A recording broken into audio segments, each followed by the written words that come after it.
We can start the class now.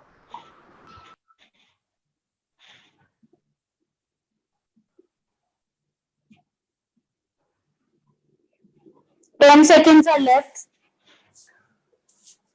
Okay, ये students join कर रहे हैं. I think now they would be able to listen to me. I welcome all the students. I can see 184 students have already joined in the class. Let me mute this first. Okay, now I'm ready. Nisha Kumari roll number 20 बता रही हैं अपना. Wait.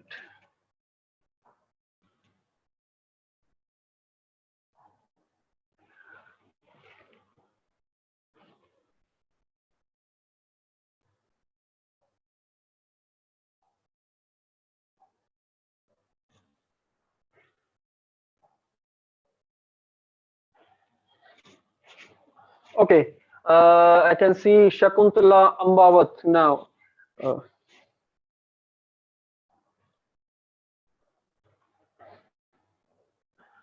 Okay, hello everybody, dear students. एक बार फिर मैं welcome करता हूँ आपका इस क्लास में. ये जो ऑनलाइन क्लासेस हो रही हैं इसमें अभी तक इकोनॉमिक्स में आपने 3 यूनिट कंप्लीट करी और उसके 3 यूनिट कंप्लीट करी मैक्रो इकोनॉमिक्स की. Vikram sir, am I clearly audible now? Yes. Okay, 3 units complete करी हमने मैक्रो इकोनॉमिक्स की और उसके बाद हमने इंडियन इकोनॉमिक डेवलपमेंट जो हमारी सेकंड बुक है इकोनॉमिक्स क्लास 12 की उसको स्टार्ट किया. Now I can see 284 student join कर चुके हैं. Preeti Kashyap, Rakhi Kumari, Vijay Srivastava, Almas Khan, Rajendra Singh. Hello everybody, hello and good afternoon. Saba Hasan, Bachchu Lal hello sir से कह रहे हैं. ऑल सब्जेक्ट ए के हेलो अमित सर कह रहे हैं. Good afternoon everybody and hello and welcome to this class. Indian economic development का ये सेकंड क्लास है. फर्स्ट क्लास में रीमा अग्रवाल मैम ने आपको इसमें Indian economy on the eve of independence यानी कि भारतीय अर्थव्यवस्था स्वतंत्रता की पूर्व संध्या पर किस हालत में थी उसके बारे में आपको बताया. इस क्लास में मैं थोड़ा आपको आगे ले चलूंगा 1947 से और हम सफर तय करेंगे 1950 के बाद का. और 1950 से लेकर 1990 तक का जो सफर है जो हम इस चैप्टर में कंप्लीट करने वाले हैं इसको मैंने डिवाइड किया है. आज की क्लास में हम यहाँ 5 ईयर प्लान्स की बात करने वाले हैं और नेक्स्ट क्लासेस में एक दो क्लास में ये पूरी जो हमारा ये जो पूरा चैप्टर है इंडियन इकोनॉमी का 1950 से 1990 तक का इसको हम कंप्लीट करेंगे. अभी स्टूडेंट्स की स्ट्रेंथ बढ़ रही है काफी. Ajay Kumar, good afternoon to all the students. Good, hello. Meenakshi Sharma, good afternoon. Sadre Alam, good afternoon. Anita Devi, good afternoon everybody and welcome again. तो इस क्लास में हम जैसा कि देख सकते हैं यहाँ इंडियन इकोनॉमी 1950 टू 1990 ये इसमें मैं आपको बताने वाला हूं. और मैं doctor Amit Singh Khokhar RPVV IT extension से अपने team members Ajay Kumar sir core academic unit से, विक्रम सिंह सर एसओई द्वारका से, Reema Agarwal madam RPVV INA colony से, उन सभी के साथ आपका मैं टीचर डॉक्टर अमित सिंह खोखर इस क्लास में वेलकम करता हूं. तो शुरू करते हैं इस क्लास का अपना ये सफर. लेकिन एक बार नजर डाल लेते हैं.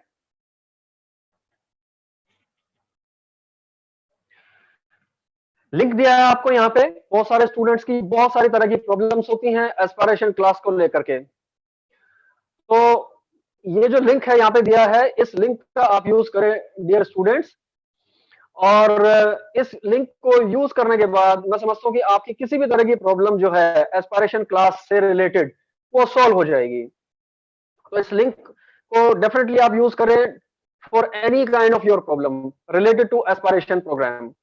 और इस लिंक को यूज करने के साथ साथ कुछ और इंस्ट्रक्शंस हैं जिनको आप फॉलो करें. गाइडलाइंस हैं ये स्टूडेंट्स के लिए. अगर आपकी स्क्रीन कभी ब्लर लगे तो उसको रिफ्रेश कर ले. वैसे तो काफी दिन से क्लासेस चल रही हैं. इन इंस्ट्रक्शंस से आप काफी फेमिलियर हो गए होंगे अभी तक. और इन इंस्ट्रक्शंस को एक बार फिर देख लीजिए और अब हम शुरू करेंगे इसके बाद में अपनी क्लासेस को। एक बार टाइम टेबल पर नजर डाल लीजिए, टाइम टेबल फिर एक बार शेयर कर देते हैं हम आपके साथ में। टाइम टेबल जो है उसमें आप देख सकते हैं कि हमारी जो क्लास होती है इकोनॉमिक्स की वो एक हफ्ते में 2 बार होती है, ट्वाइस अ वीक हमारी ये क्लास होती है। इसमें आप देख सकते हैं वेडनेसडे हमारी क्लास होती है 12:30 से 2 बजे तक, और ऐसे ही सैटरडे को भी हमारी क्लास होती है 12:30 बजे से 2 बजे तक ये क्लास होती है हमारी। तो स्टूडेंट्स टाइम टेबल को जरूर याद रखें और क्लास जो है उनको रेगुलरली अटेंड करें, कोई क्लास मिस ना करें, क्योंकि जैसा कि आप जानते हैं भाई क्लास अगर आप अटेंड कर रहे हैं कंटिन्यूअसली तो आप जानते हैं कि प्रीवियस क्लास में क्या हुआ और आप कनेक्ट कर पाते हैं अपनी नॉलेज को। एक बार मैं बता देना चाहता हूं आपको कि आज का जो हमारा टॉपिक है वो है इंडियन इकोनॉमी फ्रॉम 1950 टू 1990, यानी भारतीय अर्थव्यवस्था 1950 से 1990 तक। इसके बारे में इस क्लास में हम चर्चा करने वाले हैं। तो मेरा यही कहना है आप सभी से कि क्लासेस मिस ना करें, क्योंकि क्लास अगर मिस करते हैं तो आप लिंक नहीं कर पाते, अपनी नॉलेज को कनेक्ट नहीं कर पाते हैं पिछली क्लासेस की नॉलेज से। तो रेगुलरली अटेंड करें, अपनी कोई क्लास मिस ना करें। अगर आपकी प्रॉब्लम्स होती हैं तो उनको भी जरूर आप शेयर करें टीचर्स के साथ में। एस्पिरेशन प्रोग्राम की जो वेबसाइट है वहां पे, और जो स्टूडेंट्स की प्रॉब्लम आती है उनको नेक्स्ट क्लास में हम शेयर करते हैं, डिस्कस करते हैं, उनके आंसर्स भी बताते हैं स्टूडेंट्स को। तो आज भी हम वैसा करने वाले हैं इसमें। एक बार ब्रीफली आप देख लीजिए, ये हमारा जो सिलेबस है क्लास 12 का उसको उस पर नजर डाल लीजिए। अभी तक हमने 3 यूनिट कंप्लीट करी हैं मैक्रो इकोनॉमिक्स की, समष्टि अर्थशास्त्र की 3 यूनिट कंप्लीट करी है हमने। पहली मनी एंड बैंकिंग जो क्लास खुद मैंने कंडक्ट की थी, उसके बाद में हमने किया एक गवर्नमेंट बजट एंड इकोनॉमी जो अभी अजय सर ने रिसेंटली कंप्लीट किया है। Classes balance of payments unit की हुई जो विक्रम सर और रीमा मैम ने कंडक्ट किया उसको। इसके बाद हमने इंडियन इकोनॉमिक डेवलपमेंट स्टार्ट किया। आप देख सकते हैं 18 मार्क्स जो है हमने यहाँ पे कंप्लीट किए मैक्रो इकोनॉमिक्स के। और उसके बाद हमने इंडियन इकोनॉमिक डेवलपमेंट स्टार्ट किया है यूनिट नंबर 1, डेवलपमेंट एक्सपीरियंस 1947 से 1990 तक। इसमें पिछली क्लास जो थी वो रीमा मैम ने आपकी कंडक्ट की और उस क्लास में आपको बताया Indian economy on the eve of independence के बारे में, यानी भारतीय अर्थव्यवस्था जब स्वतंत्रता की पूर्व संध्या पर किस दशा में थी। तो उस समय की अनेक समस्याएं थी जो मैम ने आपको बताई। स्वतंत्रता से पूर्व भारतीय अर्थव्यवस्था, भारतीय समाज किस प्रकार का था, अंग्रेजों ने भारत का किस प्रकार से दमन किया, उनका जो दमन का कुचक्र था उसने भारतीय अर्थव्यवस्था को कैसे उसने बिल्कुल एक तरीके से उसको एक्सप्लॉइट किया, उसका शोषण किया भारतीय अर्थव्यवस्था का, और भारतीय अर्थव्यवस्था एक कॉलोनियल इकोनॉमी बनकर रह गई। तो ये क्वेश्चन आया स्टूडेंट का कि व्हाट इज कॉलोनियल इकोनॉमी, उसके बारे में डिस्कस भी कर लेंगे, प्रीवियस क्वेश्चंस को भी देख लेंगे। तो यहाँ एक बार इस फर्स्ट यूनिट का सिलेबस आप देख लीजिए, जो कि आपने यहाँ देखा 12 मार्क्स की ये यूनिट है। Harsh Jeda, hello I am Harsh, good, welcome. Sumit Kumar पूछ रहे हैं कौन कौन दिल्ली से है, यहाँ ऑलमोस्ट सभी दिल्ली से ही होंगे। नाउ डेवलपमेंट एक्सपीरियंस 1947 से 1990 का इकोनॉमिक रिफॉर्म्स की यहाँ पे बात भी करेंगे इस यूनिट में। तो इसका सिलेबस देख लेते हैं। इस यूनिट का जो डिटेल सिलेबस है, Indian economy on the eve of independence, ये पार्ट पहले ही कंप्लीट किया जा चुका है रीमा मैम के द्वारा पिछली क्लास में। सेकंड पार्ट है इंडियन इकोनॉमी 1950 टू 1990। इस पार्ट को मैं आज यहाँ कवर करने वाला हूं। इसमें Indian economic system and common goals of 5 year plans की हम बात कर रहे हैं। तो भारतीय अर्थव्यवस्था में आर्थिक प्रणाली क्या है और पंचवर्षीय योजनाएं क्या हैं, और उन पंचवर्षीय योजनाओं के सामान्य उद्देश्य क्या है, इनकी बात हम यहाँ इस क्लास में करने वाले हैं इस यूनिट में। इसके अलावा और जो टॉपिक्स हैं वो है एग्रीकल्चर, इंडस्ट्री और ट्रेड, इनके बारे में हम यहाँ बात करने वाले हैं। और इसके बाद जो इसका थर्ड पार्ट है इस यूनिट का वो है इकोनॉमिक रिफॉर्म्स सिंस 1991, यानी 1991 में जो आर्थिक सुधार भारतीय अर्थव्यवस्था में किए गए उनके बारे में हम बात करेंगे। आनंद भट्ट कह रहे हैं स्क्रीन क्लियर नहीं है, आप प्लीज रिफ्रेश कर लीजिए स्क्रीन को।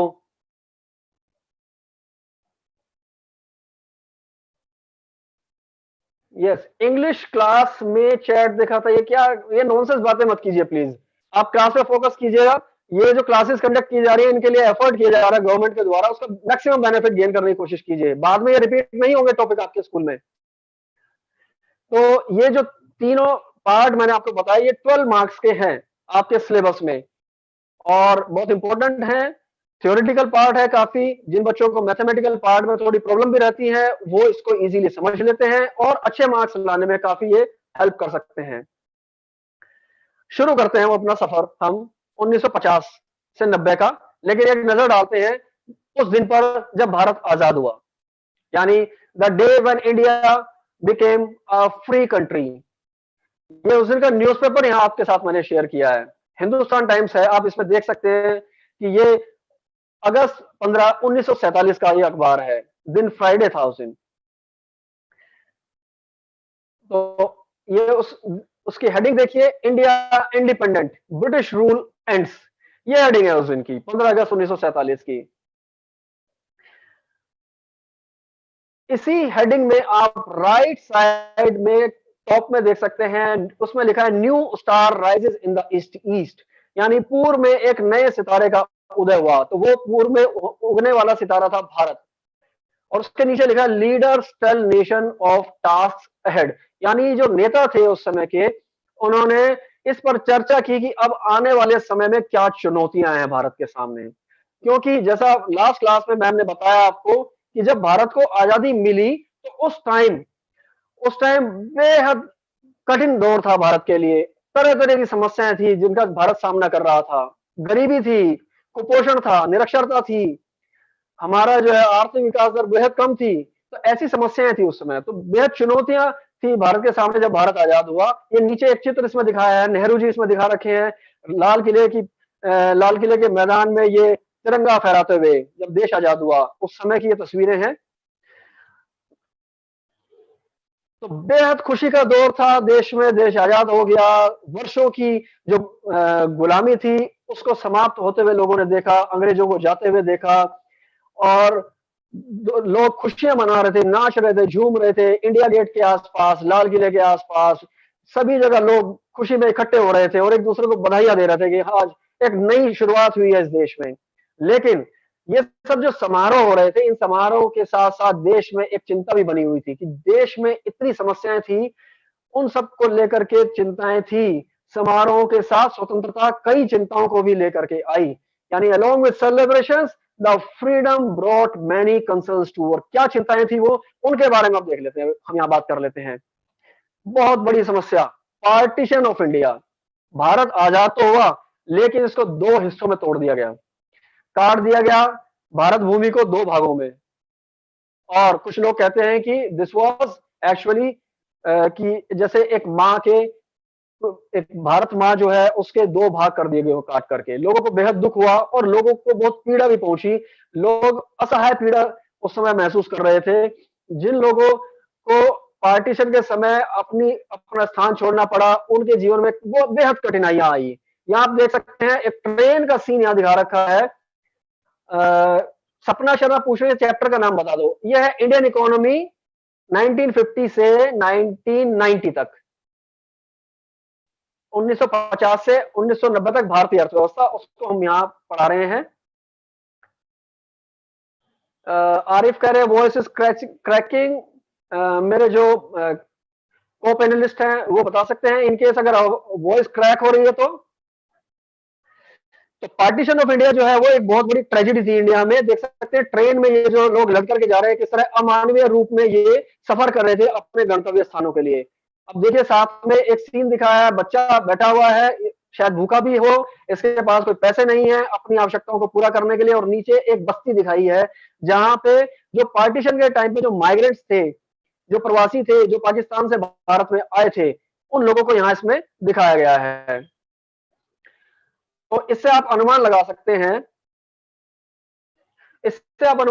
हैं कि किस प्रकार की दशा रही होगी उस समय जब देश आजाद हुआ। और समस्याएं थी, अनप्रोडक्टिव एग्रीकल्चर। भारत में जो कृषि क्षेत्र था वो रोजगार का प्रमुख स्रोत था, और ये जो एग्रीकल्चर सेक्टर था एम्प्लॉयमेंट का मेन सोर्स था, लाइवलीहुड का मेन सोर्स था, कमाई का प्रमुख साधन था, लेकिन अनप्रोडक्टिव एग्रीकल्चर थी, यानी उत्पादकता बेहद कम थी। तो यहाँ आप देख सकते हैं कि किस प्रकार ये किसान जो है, जो आपकी स्क्रीन पे राइट हैंड साइड पे इसमें दिखा रखा है, ये किसान कैसे इरिगेशन फैसिलिटी की कमी के कारण इसकी फसल सूख गई। तो इस तरह की समस्याएं थी जिसकी वजह से कृषि में उत्पादकता बेहद कम थी। लो रेट ऑफ इंडस्ट्रियलाइजेशन की प्रॉब्लम थी, यानी कि औद्योगिकीकरण का जो दर था वो बेहद कम था। भारत में सिर्फ गिनी चुनी इंडस्ट्रीज ही यहाँ पे स्टेब्लिश की गई थी, बहुत सीमित इंडस्ट्रीज थी यहाँ पर। कुछ एक इंडस्ट्रीज थी जो प्राइवेट सेक्टर में लगाई गई थी। अगर हम बात करें, टाटा ने इंडस्ट्रीज यहाँ स्टेब्लिश करने की कोशिश करी थी। राहुल रॉय कह रहे सर हिंदी में सब कुछ हिंदी में ही बोल रहा हूँ राहुल।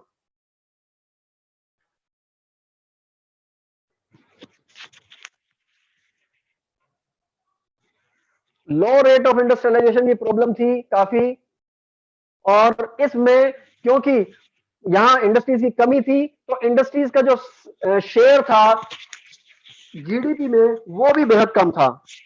जीडीपी में इंडस्ट्रीज का शेयर बेहद कम था, और साथ ही इंडस्ट्रियल सेक्टर में जो एम्प्लॉयमेंट मिलता था वो भी बेहद कम मिल रहा था। और अनेक समस्याएं, लार्ज पॉपुलेशन, बहुत बड़ी जनसंख्या थी हमारी उस समय भी, लगभग 36 करोड़ की जनसंख्या थी हमारे देश में उस समय, और 36 करोड़ जनसंख्या, साथ में जीडीपी कम, एग्रीकल्चरल आउटपुट कम, तो ये सारी समस्याएं मिलकर के गंभीर रूप धारण कर लेती थी, और जो सामने आती थी पॉवर्टी के रूप में, गरीबी, निर्धनता के रूप में सामने आती थी। इसके बाद में यहां देख सकते हैं पॉवर्टी के कारण ये कैसे लोग सड़क पर या बिल्कुल जमीन पर कपड़ा बिछा करके, बिछौना डाल करके सो रहे हैं। ये जो लोग हैं, ये गरीबी के कारण, ये देखिए एक झोपड़ी में रहने वाली एक परिवार का यहाँ दृश्य दिखाया गया है। तो इस प्रकार की दशा थी हमारे देश में। ऐसे जो दृश्य हैं वो बहुत सामान्य थे।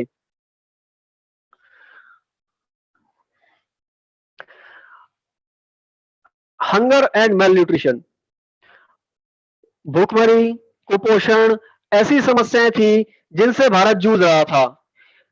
लोगों की सेहत बेहद खराब होती थी, साथ ही जो हमारे यहाँ जीवन प्रत्याशा होती है वो बेहद कम थी। लोगों की जो औसत जीवन प्रत्याशा थी वो लगभग 36 वर्ष थी भारत में। तो इस तरह की समस्याएं थी जिनसे भारत जो है जूझ रहा था उस समय।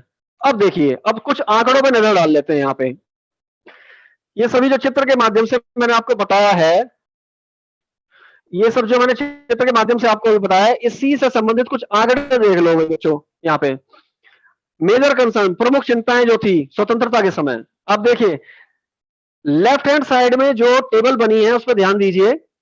इसमें दिखाया है आपको, ईयर दिखाया है 1913, 1940 और 1950। जीडीपी देखिए आप करोड़ में, जीडीपी देखिए 1990 के जो डॉलर के रेट है उसके आधार पे बताया गया है। तो जीडीपी आप देखेंगे 1913 में भारत का 2042 करोड़ रुपया, 2042 करोड़ डॉलर। साथ 1940 में 2654 करोड़, और 1950 में घट करके फिर 2222।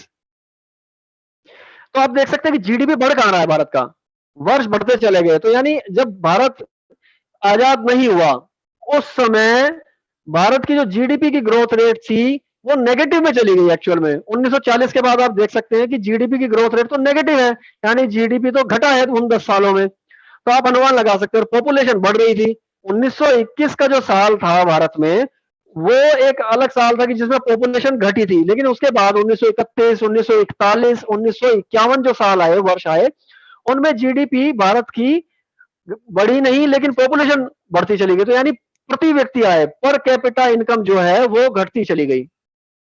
जिन बच्चों को स्क्रीन क्लियर नहीं दिख रही है, वो इसको ना रिफ्रेश कर लें स्क्रीन को।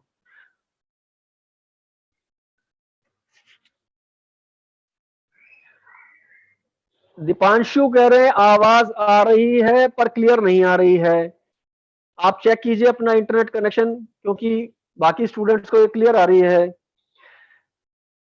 राइट साइड की जो टेबल है उसमें आप देखिए लिटरेसी रेट दिखाया है, यानी साक्षरता दर भारत की 1951 वर्ष में 16.7% मात्र, यानी हर 100 भारतीयों में से सिर्फ 16 लोग थे जो साक्षर थे, और उसमें से भी अगर आप देखेंगे महिलाओं की जो साक्षरता दर होगी वो 8% होगी मात्र। लाइफ एक्सपेक्टेंसी यानी जीवन प्रत्याशा 1951 में आप देख सकते हो, जीवन प्रत्याशा पुरुषों की 37.2 वर्ष और फीमेल की 36.2 वर्ष। पॉवर्टी रेट, ये गंभीर समस्या या भीषणतम समस्या कह सकते हैं आप, पॉवर्टी रेट यानी जो भारत में निर्धनता दर थी 1954 वर्ष में वो 61.2%, यानी हर 100 में से 61 भारतीय गरीब थे। तो आप देख सकते हैं किस कैसी दशा थी हमारी अर्थव्यवस्था की 1950 वर्ष के आसपास।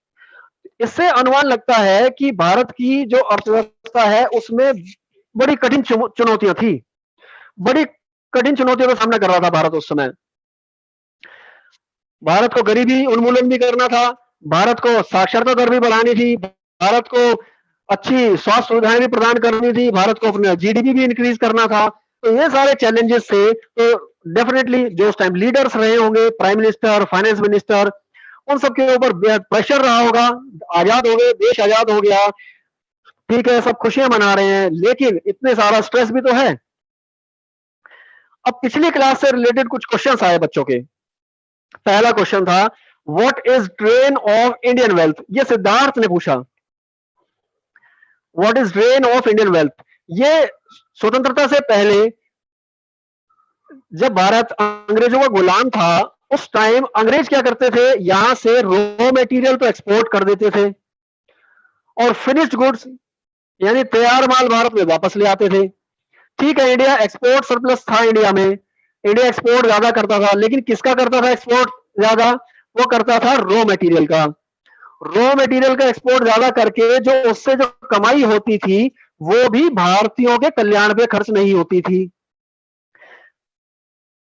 केशवी खुराना कह रहे हैं स्पीक इन इंग्लिश। ठीक है, कोशिश करते हैं, मिक्स करते हैं हम लैंग्वेज को ताकि सभी को समझ में आ जाए। तो इंडिया की जो इकोनॉमी थी उसमें एक्सपोर्ट होता था काफी, लेकिन रॉ मटेरियल का एक्सपोर्ट होता था, निर्यात जो था रॉ मटेरियल का था। उससे जो कमाई होती थी भारत को, वो कमाई भारतीयों के वेलफेयर पे खर्च नहीं होती थी, बल्कि वो कमाई होती थी खर्च इंडिया के अंदर जो ब्रिटिश रूल था उसमें जो ऑफिसर्स जो काम कर रहे थे, यानी ब्रिटिश गवर्नमेंट के एडमिनिस्ट्रेशन पर, जो अंग्रेज शासन था उनके प्रशासन पे खर्च होता था वो पैसा। तो एक्सपोर्ट किया इंडिया ने एक्सपोर्ट करके इनकम भी अर्न कर ली, लेकिन वो इनकम इंडियंस पर खर्च नहीं हुई बल्कि ब्रिटिश ऑफिसर्स पर खर्च हो गई। तो ऐसा जब सालों तक चलता गया, लगभग 200 वर्षों तक ऐसा चलता गया, तो उससे ड्रेन ऑफ इंडियन वेल्थ हुआ कि इंडिया से जो एक्सपोर्ट बाहर जाते थे बदले में गोल्ड, बुलियन आइटम्स, ऐसे आइटम मंगा लिए जाते थे भारत में और उनको खर्च किया जाता था भारत में सिर्फ एडमिनिस्ट्रेटिव सक्सेस के लिए खर्च किया जाता था। और इंडिया कॉलोनियल इकोनॉमी थी क्योंकि यहाँ की जो अर्थव्यवस्था थी उसमें निर्णय करने का जो अधिकार था वो कॉलोनियल रूलर को था, यानी जो सांप्रदायिक शासक था उसको अधिकार था। वाइब्रेंट इकोनॉमी पूछ रहे हैं स्टूडेंट। वाइब्रेंट इकोनॉमी ऐसी इकोनॉमी होती है जिसमें विकास दर जो है वो अच्छी हो, यानी पॉजिटिव ग्रोथ रेट हो जिसमें। एक स्टूडेंट ने पूछा, प्राची ने पूछा कि टिस्को एस्टेब्लिश करने का मोटिव क्या था। देखो इसके पीछे एक स्टोरी ये भी है कि टिस्को एस्टेब्लिश करते समय भारत में कोई भी स्टील इंडस्ट्री नहीं थी। स्टील इंडस्ट्रीज जो है बेसिक इंडस्ट्री मानी जाती हैं, बाकी इंडस्ट्रीज जो होती हैं उनको स्टील की जरूरत होती है मशीन बनाने के लिए, या उसकी मशीन जो है, मशीन को अगर हम चाहते हैं कि उसके थ्रू और फर्दर प्रोडक्शन कर सके हम, तो उसके लिए हमें स्टील तो चाहिए, लेकिन सबसे पहले स्टील तो प्रोड्यूस करो ना। हाँ, स्टूडेंट कह रहे टिस्को की फुल फॉर्म क्या है? टिस्को है टाटा स्टील लिमिटेड, फॉर्मली जिसको हम कहते थे Tata iron and steel company. Tata iron and steel company इसको हम बोलते थे पहले, और इसकी एस्टेब्लिशमेंट इसीलिए की गई ताकि इंडिया में स्टील प्रोडक्शन हो सके। अभी कुछ और स्टूडेंट ज्वाइन कर रहे हैं इसमें, I can see कि 1800 students have now joined in. Okay, तो मैं समझता हूं कि ये जो डाउट्स है स्टूडेंट्स के, सिद्धार्थ, अभिषेक, प्राची और खुशी बग्गा के, ये नाउ क्लियर हो चुके होंगे। अब हम वापस आते हैं अपने टॉपिक पर। तो मैंने कहा कि इंडिया जब फ्री हुआ, लिबरेट हुआ, तो उस टाइम, उस समय आपको मैंने बताया कि बहुत सारी प्रॉब्लम्स थी इंडिया में जो इंडिया फेस कर रहा था। तो उन सारी प्रॉब्लम्स से अगर हमें उन प्रॉब्लम्स को ओवरकम करना है, उनसे हमें निपटना है, तो उसके लिए चिंतन हुआ, मीटिंग्स हुई, और सबसे पहले जो चुनौती थी वो ये थी कि भारत में इकोनॉमिक सिस्टम क्या हो। भारत आजाद तो हो गया, आर्थिक प्रणाली क्या हो भारत में। इकोनॉमिक सिस्टम को क्या कहते हैं? आर्थिक प्रणाली कहते हैं। तो आर्थिक प्रणाली क्या हो, तो उसमें पहली ऑप्शन थी इंडिया के पास में,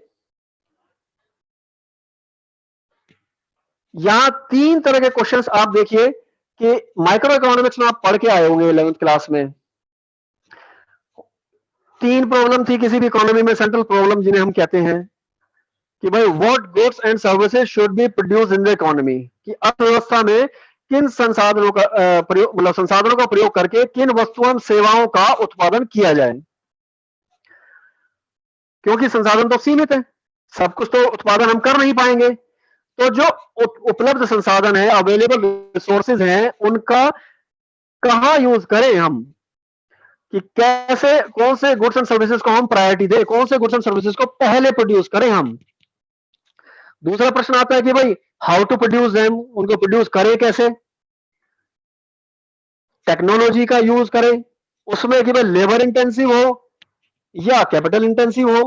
भारत में क्योंकि लेबर ज्यादा अबंडेंट है, ज्यादा अवेलेबल है, श्रम प्रधान है, तो हमने श्रम प्रधान तकनीक का इस्तेमाल करना है या पूंजी प्रधान तकनीक का इस्तेमाल करना है, इसका निर्णय लेना है हमें।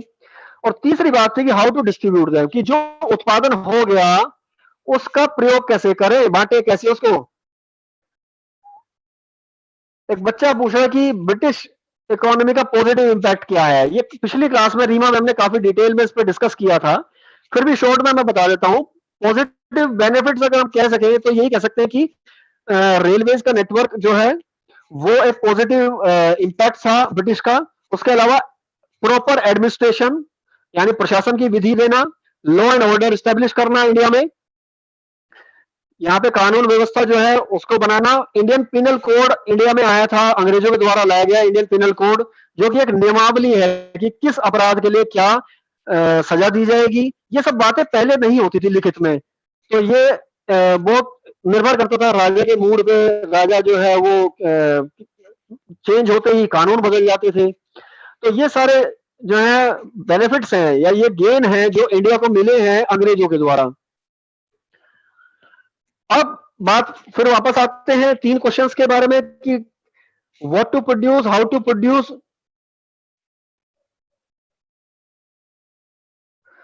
और how to distribute the goods and services जो प्रोड्यूस हुए हैं। तो हमारे पास यह चॉइस थी, कैपिटलिज्म हो, डिस्कस किया गया कि भारत में क्या कैपिटलिज्म को एडॉप्ट किया गया, पूंजीवादी अर्थव्यवस्था जहां संसाधनों पर अधिकार जो है वो व्यक्ति का या किसी संस्थान का होता है। कैपिटलिज्म में क्या होता है, ओनरशिप ऑफ रिसोर्सेज जो है वो इंडिविजुअल या इंस्टीट्यूशंस के हाथ में होता है। तो वो उस पर डिस्कशन हुआ कि क्या कैपिटलिज्म इंडिया में लाए। कहा कि नहीं, अगर सब कुछ प्राइवेट हैंड्स में होगा तो वेलफेयर कैसे होगा, क्योंकि कैपिटलिज्म तो प्रॉफिट ओरिएंटेड होता है, वहां तो प्रॉफिट मोटिव होता है, उद्देश्य जो है लाभ कमाना होता है। सोशलिज्म पर चर्चा की गई। सोशलिज्म का जो मॉडल है वो आया था सोवियत यूनियन से। तीशा कह रहे हैं कि स्टैग्नेंट इकोनॉमी क्या होती है। स्टैग्नेंट इकोनॉमी वो होती है जिसमें कोई ग्रोथ नहीं हो रही होती है।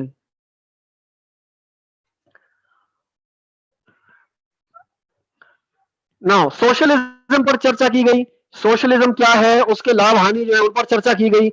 उसमें देखा गया कि सोशलिज्म में जो पूरा अधिकार है संसाधनों पर वो सरकार का होता है, उसमें प्राइवेट हैंड्स में कोई भी ओनरशिप नहीं होती है। तो ये डिस्कस करने के बाद में फैसला किया गया भाई ना हम कैपिटलिज्म अडॉप्ट करेंगे ना हम सोशलिज्म अडॉप्ट करेंगे, क्योंकि दोनों बिल्कुल एक्सट्रीम एंड हैं। एक में कैपिटलिज्म में सारे संसाधन प्राइवेट हाथों में होते हैं और सोशलिज्म में सारे संसाधन सरकार के हाथों में होते हैं। तो हम रखेंगे मिक्स्ड इकोनॉमी, यानी मिश्रित अर्थव्यवस्था भारत में स्थापित करने का निर्णय लिया गया। तो इकोनॉमिक सिस्टम तो डिसाइड हो गया। अब बात यह है कि जो हमारे चैलेंजेस हैं, जो भी जिनके बारे में मैंने अभी बात की, उन चैलेंजेस को भी तो हमें ओवरकम करना है। पॉवर्टी है, इलिटरेसी है, उन सब के लिए कैसे करें? तो भारत में स्थापना की गई प्लानिंग कमीशन की, योजना आयोग की। योजना आयोग इसलिए स्थापित किया गया कि जो हमारे यहाँ जो चुनौतियां थी डेवलपमेंट की, यानी आर्थिक विकास से संबंधित जो चुनौतियां थी, उनके लिए, उन चुनौतियों से निपटने के लिए प्लानिंग कमीशन की स्टैब्लिशमेंट हुई इंडिया में। और जो ये प्लानिंग कमीशन था, ये 15 मार्च 1950 को इसकी स्थापना की गई। प्रधानमंत्री जो होते हैं किसी भी समय, वो उसके पदेन सभापति होते हैं, यानी ऑफिशिएटिंग चेयरमैन होते हैं योजना आयोग के। उसका स्ट्रक्चर इस तरीके से बनाया गया। उसमें उप सभापति भी होते हैं, यानी डिप्यूटी चेयरमैन भी होते हैं, जो कि चेंज होते रहते हैं, सरकार द्वारा उनकी नियुक्ति होती है। बच्चा पूछ रहा है कि इकोनॉमिक सिस्टम क्या है? आर्थिक प्रणाली होती है कि उसमें संसाधनों का प्रयोग कैसे किया जाए। रोशनी पूछ रही है कि इकोनॉमिक सिस्टम क्या होता है? उसमें इकोनॉमिक सिस्टम होता है कि संसाधनों का प्रयोग कैसे किया जाए, संसाधनों का वितरण कैसे किया जाए, और कौन सी तकनीक का प्रयोग किया जाए। वही जो किसी भी इकोनॉमी में जो सेंट्रल प्रॉब्लम होती है ना, उन सेंट्रल प्रॉब्लम का आंसर फाइंड आउट करने का एक मेथड है बेसिकली इकोनॉमिक सिस्टम। मुमताज पूछ रहे हैं कि what is planning commission? Planning commission के बारे में मैं अभी बताने वाला हूं आपको, इसके बारे में काफी पता चलने वाला आपको नेक्स्ट स्लाइड्स में। योजना आयोग जो है वो उसके बारे में बताने वाला हूं। तानिया रावत कह रही है सर कुछ समझ नहीं आ रहा है। आ जाएगा, धीरे धीरे कोशिश कीजिए, आ जाएगा। तो पहले चेयरमैन जो थे योजना आयोग के, वो हुए पंडित जवाहरलाल नेहरू। तो यानी जो कोई भी जो प्रधानमंत्री के पद पर होते हैं, वही योजना आयोग के अध्यक्ष होते थे। लेकिन योजना आयोग 1950 में इसकी स्थापना हुई और उसके बाद 2014, वर्ष 2014 में, याद रखिएगा, ईयर 2014 में योजना आयोग को भंग कर दिया गया। योजना आयोग का काम था भारत में नीति निर्माण करना, इकोनॉमिक पॉलिसीज बनाने का काम था इसका। ऑफिशिएटिंग मतलब पदेन, यानी जो उसके पूर्णकालिक उसके सदस्य नहीं होते हैं, लेकिन उसकी मीटिंग्स में वो एज ए चेयरमैन पार्टिसिपेट करते हैं। तो योजना आयोग का स्थान लिया भारत में नई सरकार बनी 2014 में, और उसने 2014 वर्ष में प्लानिंग कमीशन को भंग कर दिया और प्लानिंग कमीशन का स्थान ले लिया नीति आयोग ने। यहां देख सकते हैं आप, नीति आयोग की फुल फॉर्म दी है आपको, national institution for transforming India.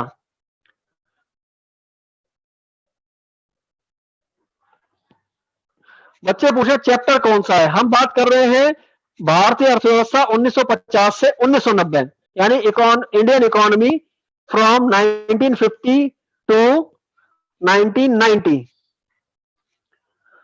और यहां पे आप देख सकते हैं एक बार फिर कि नीति आयोग की स्टैब्लिशमेंट हुई 1 जनवरी 2015 को। नीति आयोग स्टैब्लिश हुआ और इसकी फुल फॉर्म है national institution for transforming India.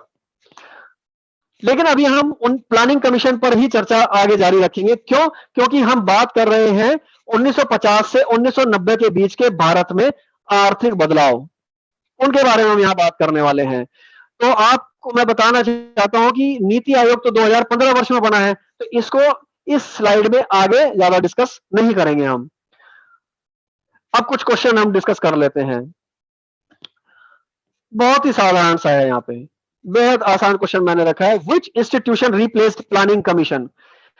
Planning commission यानी योजना आयोग का स्थान किस संस्थान ने लिया?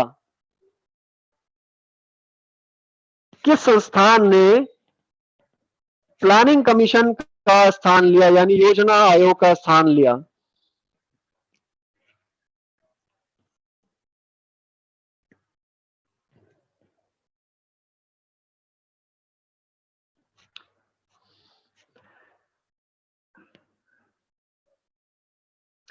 हाँ, तो मैं देख सकता हूं कि स्टूडेंट जो हैं वो मोस्टली डी ऑप्शन पर टिक कर रहे हैं। तो सभी ऑलमोस्ट लोकेंद्र, चंदा, सचिन, रामपाल, योगिता, कीर्ति, दीपा, अंजलि यादव वन का ए ऑप्शन कह रही है फाइनेंस कमीशन, ये गलत है अंजलि। माधुरी, लाडली भी वन का ए कह रही है, फाइनेंस कमीशन नहीं है ये। आंसर हम देख लेते हैं, NITI Aayog. Almost everybody is giving the right answer. तो आपको ये पता चल गया कि हमारे यहाँ योजना निर्माण करना, योजना क्या होता है, पॉलिसी बनाना बेसिकली। तो अभियोजन भी कह देते हैं, इसके लिए अनेक शब्दों का हम प्रयोग कर लेते हैं। तो पॉलिसी बनाना कि किस प्रकार से संसाधनों का प्रयोग करना है, उसके लिए प्लानिंग कमीशन 1950 में स्टैब्लिश हुआ और उसको 2014 में भंग कर दिया गया। 2015 यानी 1 जनवरी 2015 को नीति आयोग ने उसका स्थान ले लिया। नेक्स्ट क्वेश्चन, प्लानिंग कमीशन जो था यानी योजना आयोग की स्थापना कब हुई? वो तारीख मैंने अभी पिछली स्लाइड में उसको शेयर किया था। तो कौन सी तारीख को प्लानिंग कमीशन जो था उसकी स्थापना हुई थी?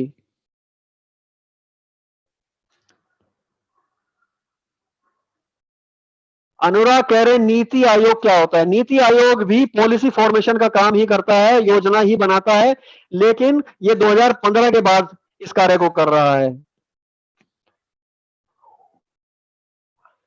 यहां थोड़ा कंफ्यूजन हो सकता है आपको इस क्वेश्चन के आंसर में। मैंने जानबूझ करके ये क्वेश्चन में जो डेट्स हैं उनको मिक्स करके लिखने की कोशिश की है।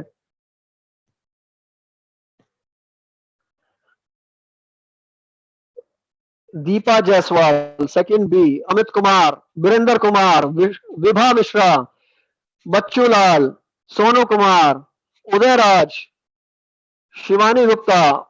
Now almost everybody is giving the correct answer. Sanjay Kumar, Deepak, Preeti, Suhani Sharma.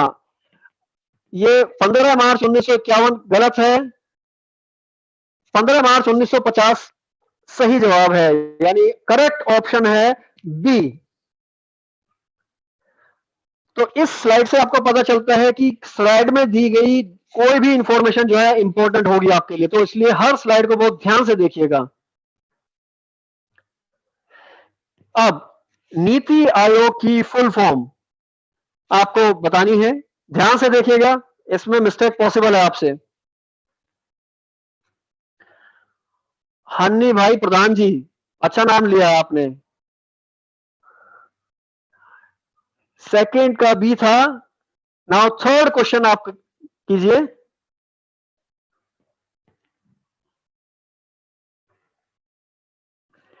Third question में आपको नीति आयोग की फुल फॉर्म पहचाननी है।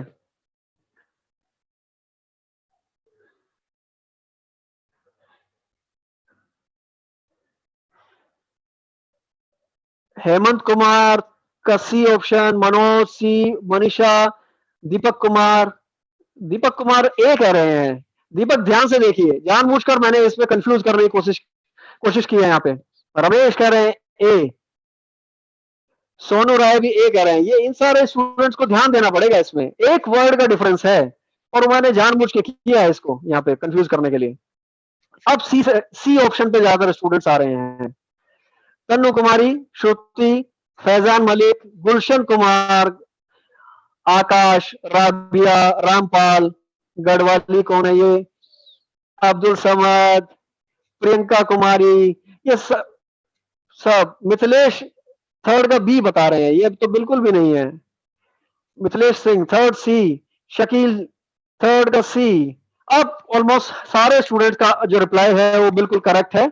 Now you can see the answer, that is C. तो नीति आयोग की जो फुल फॉर्म है national institution for transforming India. यहां ध्यान रखना, इंस्टीट्यूट नहीं लिखना, आपको इंस्टीट्यूशन लिखना है क्योंकि ये एक संस्थान है। अब बात करते हैं कि इकोनॉमिक प्लानिंग क्या है। कुछ बच्चों को कंफ्यूजन हो रहा था कि योजना आयोग क्या है, प्लानिंग कमीशन क्या है, करता क्या है, क्यों स्थापना हुई इसकी, वो सारे के बारे में अब चर्चा करने वाले हैं ना। अब सब समझ में आ जाएगा इसके बाद में आपको। यहाँ देखिए, सबसे पहले तो ये जान लीजिए कि इकोनॉमिक प्लानिंग क्या है, आर्थिक नियोजन है क्या। Systematic efforts by government agencies. Government agency कौन सी, यानी गवर्नमेंट के डिपार्टमेंट, गवर्नमेंट की जो मिनिस्ट्रीज होती हैं बेसिकली, उनके द्वारा सिस्टमेटिक एफर्ट यानी planned effort to bring about improvement in the economy within a given time frame. यहां बहुत इंपॉर्टेंट है, गिवन टाइम फ्रेम यानी एक निश्चित अवधि में, एक निश्चित समय सीमा में, एक निश्चित समय सीमा में। India's education hub is saying my answer is right. Okay, good. Bharti Sharma fourth C. अच्छा, गरिमा Sharma C. Okay. Now Suman Sahani, my right sir. Almost अब सभी का C आंसर आया था, जो कि करेक्ट है, मैं आपको बता दूं। एक बार फिर आते हैं प्लानिंग। प्लानिंग क्या है, तो एक निश्चित समय सीमा, यानी पहले तो हमें बताना है कि प्लान हम बनाते हैं वो सिस्टमेटिक प्लान होता है, उसको हम, क्योंकि हम प्लान कर रहे हैं तो दैट मीन्स कि वो आने वाले टाइम के लिए है। आने वाले टाइम में संसाधनों का उपयोग किस प्रकार से किया जाना है अर्थव्यवस्था में, और इसको गवर्नमेंट की एजेंसीज के द्वारा इंप्लीमेंट किया जाना है, यानी जो सरकारी एजेंसियां हैं वो सरकार के मंत्रालय हो या सरकार के विभिन्न विभाग हो, उनके द्वारा किया जाएगा, right. A plan explains how the resources of a nation should be put to use। जैसा मैंने भी बताया कि किसी भी अर्थव्यवस्था में जो संसाधन उपलब्ध हैं उनका प्रयोग कैसे करना है, और इसके कुछ कॉमन गोल्स होते हैं, साथ ही कुछ स्पेसिफिक ऑब्जेक्टिव भी होते हैं। ध्यान दीजिएगा, कॉमन गोल और स्पेसिफिक ऑब्जेक्टिव्स। तो कॉमन गोल तो जो अर्थव्यवस्था है उसमें क्या है, आर्थिक विकास, कल्याण, लोगों की जो लोगों का जो जीवन स्तर है यानी स्टैंडर्ड ऑफ लाइफ है उसमें इंप्रूवमेंट। रामपाल कह रहे हिंदी में बोलिए। बेटा हिंदी में तो काफी बोल रहा हूं मैं, आप देखिए, और सारी स्लाइड्स मैंने बाइलिंगुअल बनाई है। तो यहाँ पे कॉमन गोल्स जो है वो जितने भी हम 5 ईयर प्लान की बात करेंगे या प्लानिंग कमीशन ने जितने भी प्लान बनाए हैं उन सभी में वो लगभग सेम रहे हैं। स्पेसिफिक ऑब्जेक्टिव जो है वो हर पंचवर्षीय योजना के साथ बदलते चले जाएंगे।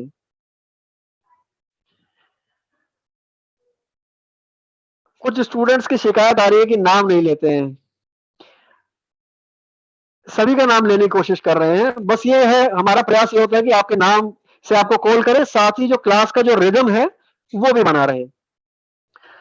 तो यहाँ पे हम बात करेंगे गोल्स, कॉमन गोल्स की और स्पेसिफिक ऑब्जेक्टिव्स की। स्पेसिफिक ऑब्जेक्टिव हर पंचवर्षीय योजना के अलग हो सकते हैं।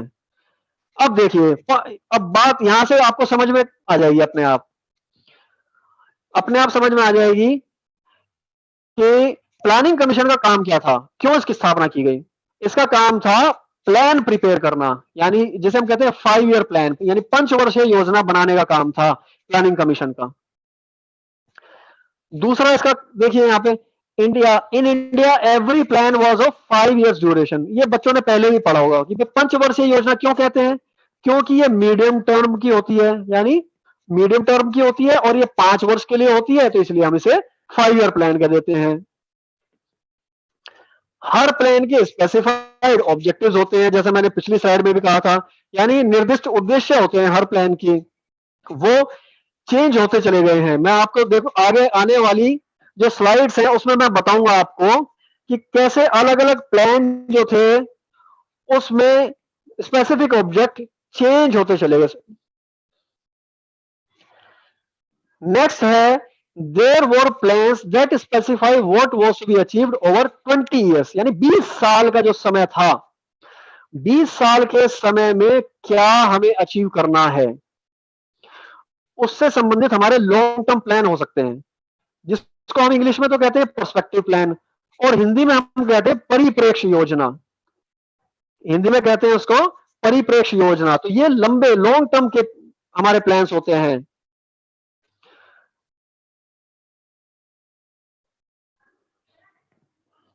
नेक्स्ट है the idea of economic planning. ये हमें विचार कहां से आया इकोनॉमिक प्लानिंग का, यानी नियोजन का हम इस्तेमाल करें आर्थिक विकास में, हम इकोनॉमिक डेवलपमेंट के लिए इकोनॉमिक प्लानिंग को यूज करें। ये आइडिया आया हमें सोवियत यूनियन से, सोवियत संघ, जिसका विघटन हो चुका है 1989 वर्ष में, उसका विघटन हो गया था। और सोवियत संघ 15 अलग अलग राष्ट्रों में वो बट गया। जब आप पॉलिटिकल साइंस में पढ़ते होंगे इसके बारे में, तो ये कुछ हमारा उस टाइम की प्लानिंग थी। क्यों हमने प्लानिंग कमीशन की फॉर्मेशन करी? बेसिकली पंचवर्षीय योजनाएं बनाने के लिए। और प्लानिंग प्रोसेस जो है हमारा शुरू हो गया। इसके बाद पहली पंचवर्षीय योजना आ गई हमारी, वो तैयार कर दी 1950। 15 मार्च 1950 को योजना आयोग की स्थापना हो गई। विशाल करे चैप्टर क्या है? चैप्टर है इंडियन इकोनॉमी 1950 टू 1990, यानी भारतीय अर्थव्यवस्था 1950 से 1990। सोवियत यूनियन क्या है? ये एक संगठन था। जो बच्चे 12th क्लास में हैं, पॉलिटिकल साइंस पढ़ते हैं, उनको ये सब जानने का मौका पॉलिटिकल साइंस में भी मिलता है कि सोवियत संघ क्या था। ये 15 देशों का एक संगठन था। तो भारत में प्लानिंग प्रोसेस स्टार्ट हो गया और पहली पंचवर्षीय योजना तैयार हो गई। प्लानिंग कमीशन ने पहली पंचवर्षीय योजना तैयार कर दी और ये लागू हो गई अप्रैल 1951 में। और इसका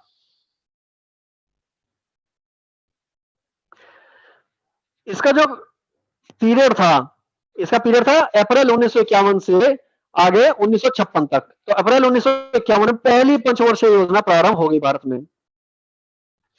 अब देखिए इन पंचवर्षीय योजनाओं के लक्ष्य क्या थे। हर एक 5 ईयर प्लान का स्पेसिफिक गोल्स होते थे। जैसा मैंने बताया, कुछ कॉमन गोल्स भी होते हैं, वो तो सारे पंचवर्षीय योजनाओं के, यानी कि पूरे आर्थिक नियोजन का जो हमारा काम है उसके कॉमन ही होते हैं। बच्चा पूछे नीति आयोग क्या है, इस पर चर्चा कर लेंगे हम अभी थोड़ी देर बाद। अभी प्लानिंग कमीशन को समझिए पहले। For example, the first plan aimed rise in agriculture production and second plan aimed rapid industrialisation. तो हर एक का स्पेसिफिक गोल हो सकता है। जैसे पहला जो 5 ईयर प्लान आया था, वो योजना 5 वर्ष के लिए थी, 1951 से 1956 तक के लिए थी।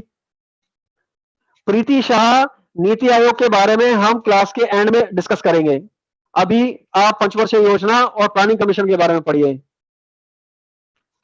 अभी तक कुल 12 पंचवर्षीय योजनाएं भारत में आई हैं।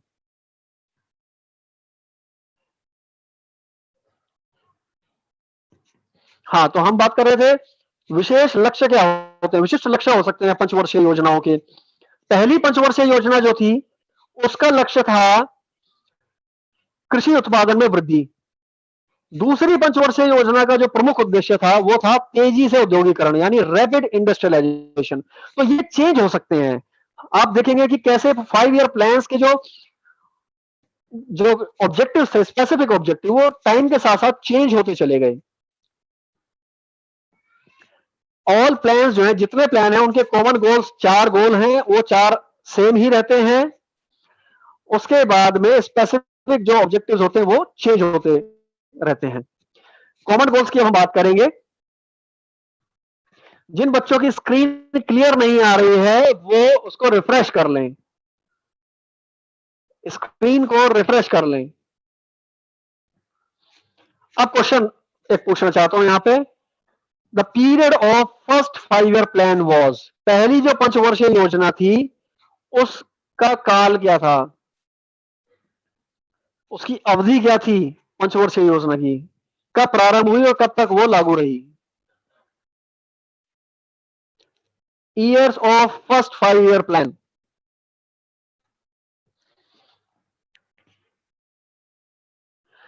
एक स्टूडेंट पूछ रहा है कि क्या हमें सारे 5 ईयर प्लान को डिटेल में पढ़ना है? नहीं, सारे 5 ईयर प्लान को डिटेल में पढ़ने की जरूरत नहीं है। 5 ईयर प्लान का जो कॉमन गोल्स है बेसिकली आपको उसे स्टडी करना है। और कुछ एक फेमस 5 ईयर प्लान रहे हैं जिसमें कि फेमस स्पेसिफिक ऑब्जेक्टिव्स रहे हैं, उनके बारे में शॉर्ट में आप जान लें तो काफी होगा आपको। गौरव शर्मा 4B कह रहे हैं। साधना शर्मा का भी बी आंसर है। रानी सैफी का आंसर बी है। योगिता रे का बी है। बबीता बेबी खत्री का बी। ज्यादातर स्टूडेंट बी ऑप्शन बता रहे हैं। ईयर्स में यहाँ कंफ्यूजन करने के लिए ही मैंने बहुत नजदीक नजदीक के आपको चॉइसेस दी हैं ताकि आप ध्यान दें और आपको एग्जैक्टली पता हो कि period of first 5 year plan क्या था। विजय कुमार, प्रीति कश्यप, विपिन सिंह, मीनाक्षी शर्मा, इन सभी के आंसर जो है करेक्ट है। आंसर देख लीजिए, आंसर है बी। नैतिक कुमार, संजय डुमरा, बलबीर सिंह, दीपक बच्चूलाल, फरजाना, नौमिका, सारे स्टूडेंट्स के जो है आंसर अब ऑलमोस्ट बी आ रहे हैं। यहां एक बार फिर ये प्रूव होता है स्टूडेंट्स की जो स्लाइड में इंफॉर्मेशन दी जा रही है उसको आप बहुत ध्यान से देखिए और उसको याद कीजिए, क्योंकि ये डेट्स जो हैं ये आपको बहुत ज्यादा अफेक्ट करती हैं। फाइनल एग्जाम में जब आप आंसर लिखते हैं, अगर आप क्लियरली ईयर मेंशन नहीं कर पा रहे हैं तो आपके आंसर की क्वालिटी पुअर समझी जाती है। सिमरन अरोड़ा को गुस्सा क्यों आ रहा है, क्यों करती है गुस्सा,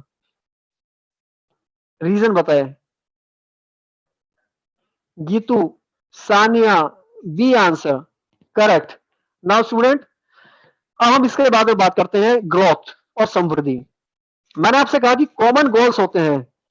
अरुण मिश्रा कह रहे हैं सर मेरा नाम भी लीजिए, Neeraj Kanojia, good. Now come to the common goals of the 5 year plans. अब ध्यान दीजिए, 5 ईयर प्लान्स के जो कॉमन गोल्स हैं उन पे ध्यान दीजिए। मैंने आपको बताया कि जितने 5 ईयर प्लान होते हैं उनके कुछ कॉमन गोल्स होते हैं और कुछ स्पेसिफिक ऑब्जेक्टिव्स होते हैं। तो स्पेसिफिक ऑब्जेक्टिव तो हर पंचवर्षीय योजना के साथ साथ वो चेंज होते चले जाएंगे, लेकिन कॉमन गोल्स सेम रहेंगे।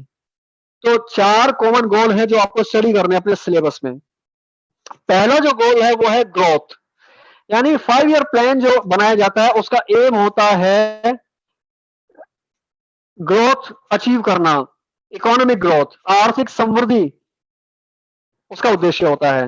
It refers to increase in the country's capacity to produce the output of goods and services, यानी देश में वस्तु एवं सेवाओं का जो उत्पादन है उसकी क्षमता बढ़ जाए, अधिक उत्पादन होने लगे, तो वो ग्रोथ है। क्यों जरूरी है ये, क्योंकि ज्यादा ग्रोथ होने पर ज्यादा संसाधनों का निर्माण होता है और वे जो रिसोर्सेज जो क्रिएट हुए हैं उससे इनकम जो जनरेट होगी वो इनकम का यूज कर सकते हैं हम, उसका इस्तेमाल कर सकते हैं हम इकोनॉमिक वेलफेयर के लिए। ऐसी स्कीम्स चला सकते हैं। अगर गवर्नमेंट की इनकम बढ़ जाती है तो गवर्नमेंट वेलफेयर स्कीम ज्यादा चला सकती है।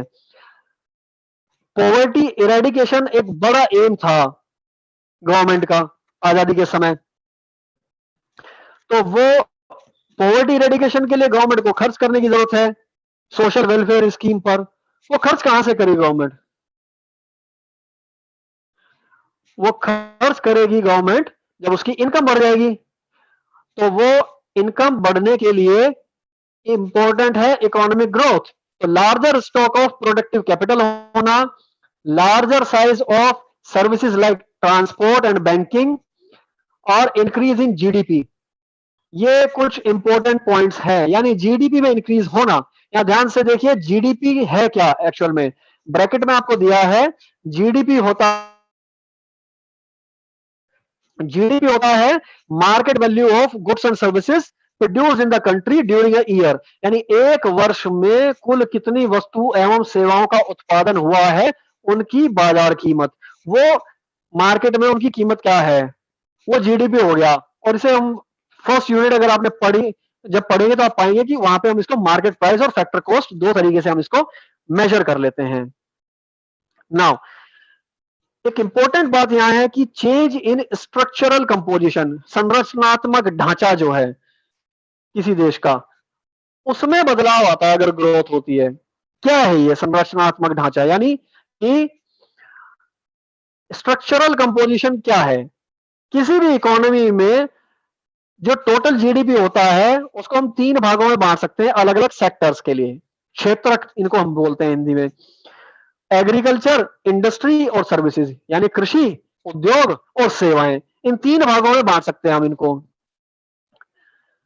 तो ये जो 3 क्षेत्र हैं इनमें बदलाव आता है। अगर आप देखेंगे ग्रोथ के साथ साथ एग्रीकल्चर का जो शेयर है वो घटता चला जाता है, इंडस्ट्री और सर्विसेज का शेयर बढ़ता चला जाता है। तो बेसिकली ग्रोथ से ये सारे जो हमारे ऑब्जेक्टिव है जो यहाँ इस बॉक्स में आपको दिए सारे अचीव हमारे हो जाते हैं। आरिफ कह रहे हैं full form of GDP, GDP है gross domestic product. Second objective है मॉडर्नाइजेशन, यानी कि आधुनिकीकरण। यहां देखिए आधुनिकीकरण क्या है, basically adoption of new technology, यानी नई तकनीक को अपनाने को हम आधुनिकीकरण कह देते हैं। लेफ्ट साइड की पिक्चर्स देखिए, ये उस समय का भारत है जब भारत आजाद हुआ, स्वतंत्रता जो है प्राप्त हुई। लोग कच्चे घरों में रह रहे हैं, निर्धनता है, यातायात के साधन जो हैं वो कैसे हैं, टांगे का इस्तेमाल कर रहे हैं लोग यात्रा करने के लिए। तो उसके साथ ही जो पढ़ाई हो रही है, पढ़ाई भी कच्ची इमारतों के स्कूलों में जमीन पे बैठ करके हो रही है। स्टूडेंट्स, क्या आपके स्कूल में जमीन पे बैठ के पढ़ाई हो रही है आज के समय में? शायद नहीं। साथ ही संचार का जो साधन था, संचार का साधन था कि चिट्ठी भेज देते थे लोग एक दूसरे को, चिट्ठी पहुंचती थी, लंबे समय के बाद सूचना जो भेजनी है कई बार उसका प्रभाव या उसका महत्व खत्म हो जाता था जब तक सूचना पहुंचती थी। कविता टांक कह रही है कि सर हिंदी में बोलिए। बेटा हिंदी में काफी बोल रहा हूं मैं, जब ज्यादा शुद्ध हिंदी में आ जाता हूं मैं तो फिर इंग्लिश वालों को प्रॉब्लम होती है, तो कोशिश कर रहा हूं मैं मिक्स लैंग्वेज बोलने की।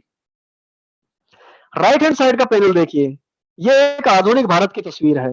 यहाँ इंडियन इंस्टीट्यूट ऑफ टेक्नोलॉजी भी है, जहां देश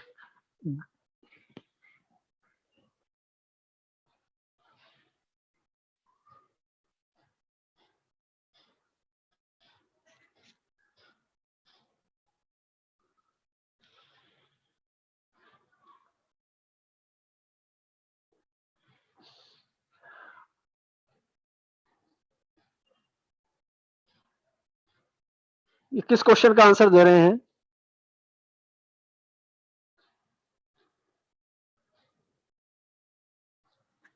ओके, ये बेसिकली उस पर रिप्लाई कर रहे हैं कि आपके स्कूल में जमीन पे बैठकर पढ़ाई होती है नहीं। Okay good, now I got it. तो अब राइट हैंड साइड का पैनल देखिए आप, यहां मॉडर्न ट्रांसपोर्ट फैसिलिटीज हैं, कार आप देख सकते हैं, टेलीकम्युनिकेशन है, मेट्रो है आपके पास में, फ्लाईओवर्स बने हुए हैं, अच्छी रोड बन चुकी है। तो इंडिया ने पिछले 75 ईयर्स में काफी प्रोग्रेस की है। तो आधुनिकीकरण क्यों महत्वपूर्ण है कि इससे क्या होता है, आधुनिकीकरण से नई टेक्नोलॉजी हम अडॉप्ट करते हैं, नई फैसिलिटीज अरेंज होती हैं और लोगों का जो लिविंग स्टैंडर्ड है उसमें इंप्रूवमेंट होता है। अब देखो, using new varieties of agriculture seeds, HYV seeds, जिनके बारे में हम पढ़ेंगे एग्रीकल्चर सेक्टर में, उनका प्रयोग करना वो मॉडर्नाइजेशन हो सकता है। नई मशीन्स का प्रयोग करना वो मॉडर्नाइजेशन हो सकता है। सुरेंद्र कह रहे हैं लॉन्ग पीरियड गोल क्या है?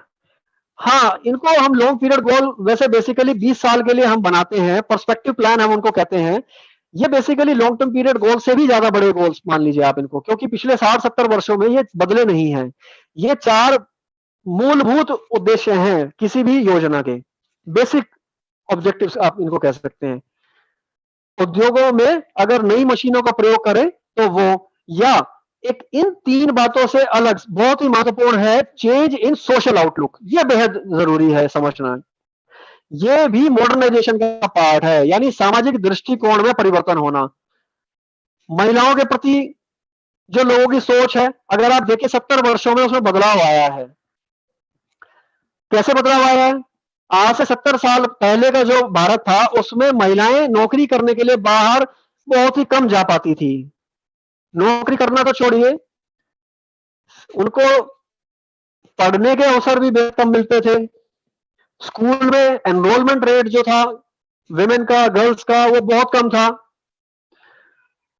Literacy rate, labour force participation, यानी कि वो कितनी प्रतिशत महिलाएं नौकरी करती थी, ये बेहद कम था। अब इसमें बदलाव आया है, अब सभी लड़कियां जो हैं उनको शिक्षा का अवसर दिया जाता है, लड़कियां नौकरी भी कर रही हैं और पुरुषों के साथ कंधे से कंधा मिला करके देश की तरक्की में अपना पूरा योगदान दे रही है। रेखा सुंदर टिकटॉक के लिए लाइफ पड़ी है अभी आपके पास में, अभी आप टिकटॉक कर लीजिए कुछ दिन, फिर लाइफ में कुछ नहीं बचेगा। ये बहुत इंपॉर्टेंट ईयर है आपके लिए, ध्यान से सुनिएगा, क्लास रिपीट नहीं होगी ये आपके लिए।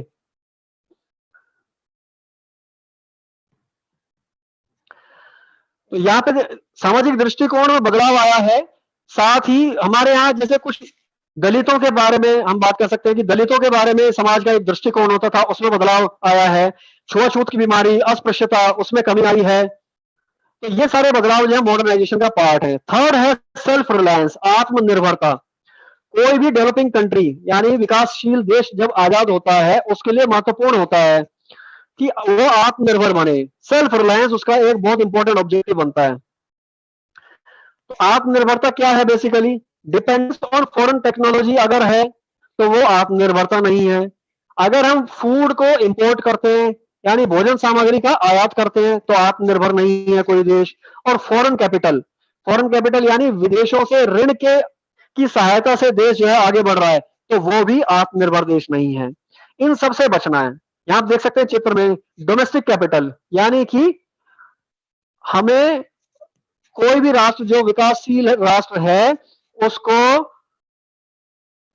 उसको अपने जो देश के भीतर के जो संसाधन है पूंजी जुटाने के उनका प्रयोग करना है। ऋण पर, विदेशी ऋण पर ज्यादा निर्भर नहीं होना। इंडिजीनियस टेक्नोलॉजी यानी हमारी जो देसी जो हमारी तकनीक है उसका प्रयोग करना है। और फूड सिक्योरिटी, कोई भी देश भोजन के लिए कम से कम किसी अन्य राष्ट्र पर निर्भर नहीं हो सकता। तो ये तीन बड़ी चीजें हैं। कारण क्या है? इनमें आत्मनिर्भरता क्यों आवश्यक है? क्योंकि अगर बात करें विदेशी ऋण की बात करें, विदेशी ऋण इतनी आसानी से नहीं मिलता। विदेशी ऋण सुनीता गोयल कह रही है कि आई एम गेटिंग बोर। आपके बोर्डम का रीजन मैं नहीं जानता क्या है, लेकिन आप ध्यान दें क्लास पे तो शायद आपकी बोर्डम खत्म हो जाएगी। तो डोमेस्टिक कैपिटल इंपॉर्टेंट है। अगर हम विदेशों से ऋण लेते हैं, मान लीजिए कोई देश विदेशों से ऋण लेता है तो वो सशर्त होता है, कई शर्तें उसमें जुड़ी रहती हैं। और वो जो शर्तें होती हैं वो होती है कि भाई लोन दिया तो जा रहा है लेकिन लोन किन चीजों पे खर्च करना है, उसके लिए बहुत सारी ऐसी शर्तें होती हैं जो कि लोन लेने वाला जो कंट्री है उसके लिए उसके हित में नहीं होती बेसिकली वो। तो इसलिए अवॉइड करना चाहिए किसी भी कंट्री को। डिपेंडेंस में क्या, सोवरेंटी यानी संप्रभुता जो है वो कमजोर हो जाती है। अगर भारत जो है किसी अमीर देश से कर्ज ले, मान लिया अमेरिका से ले, तो अमेरिका उसको कर्ज दे तो देगा भारत को, लेकिन वो कर्ज देने के साथ में ऐसी कई शर्तें लगा देगा जो शर्तें भारत के लिए अच्छी नहीं होंगी, भारत का अहित होगा उसमें। लास्ट जो है गोल वो है इक्विटी, समानता। यानी पंचवर्षीय योजनाएं या योजनाओं को जो निर्माण हम करते हैं इनके आधार पे हम ये भी प्राप्त करने की कोशिश करते हैं कि हमारी जो सोसाइटी है उसमें अगर इनइक्वालिटी है, असमानता है, तो उसको रिमूव करने की कोशिश करते हैं हम इसके द्वारा। हम इसके द्वारा इनइक्वालिटी को रिमूव करने की कोशिश करते हैं।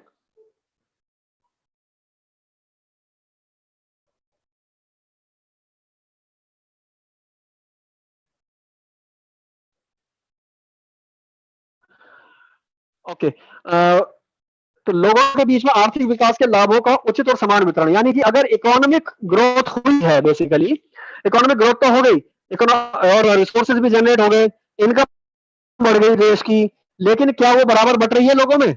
कहीं ऐसा तो नहीं कि अमीर जो है वो और अमीर होता जा रहा है और गरीब जो है वो और गरीब होता जा रहा हो। अमूमन ऐसा ही देखने को मिलता है देशों में।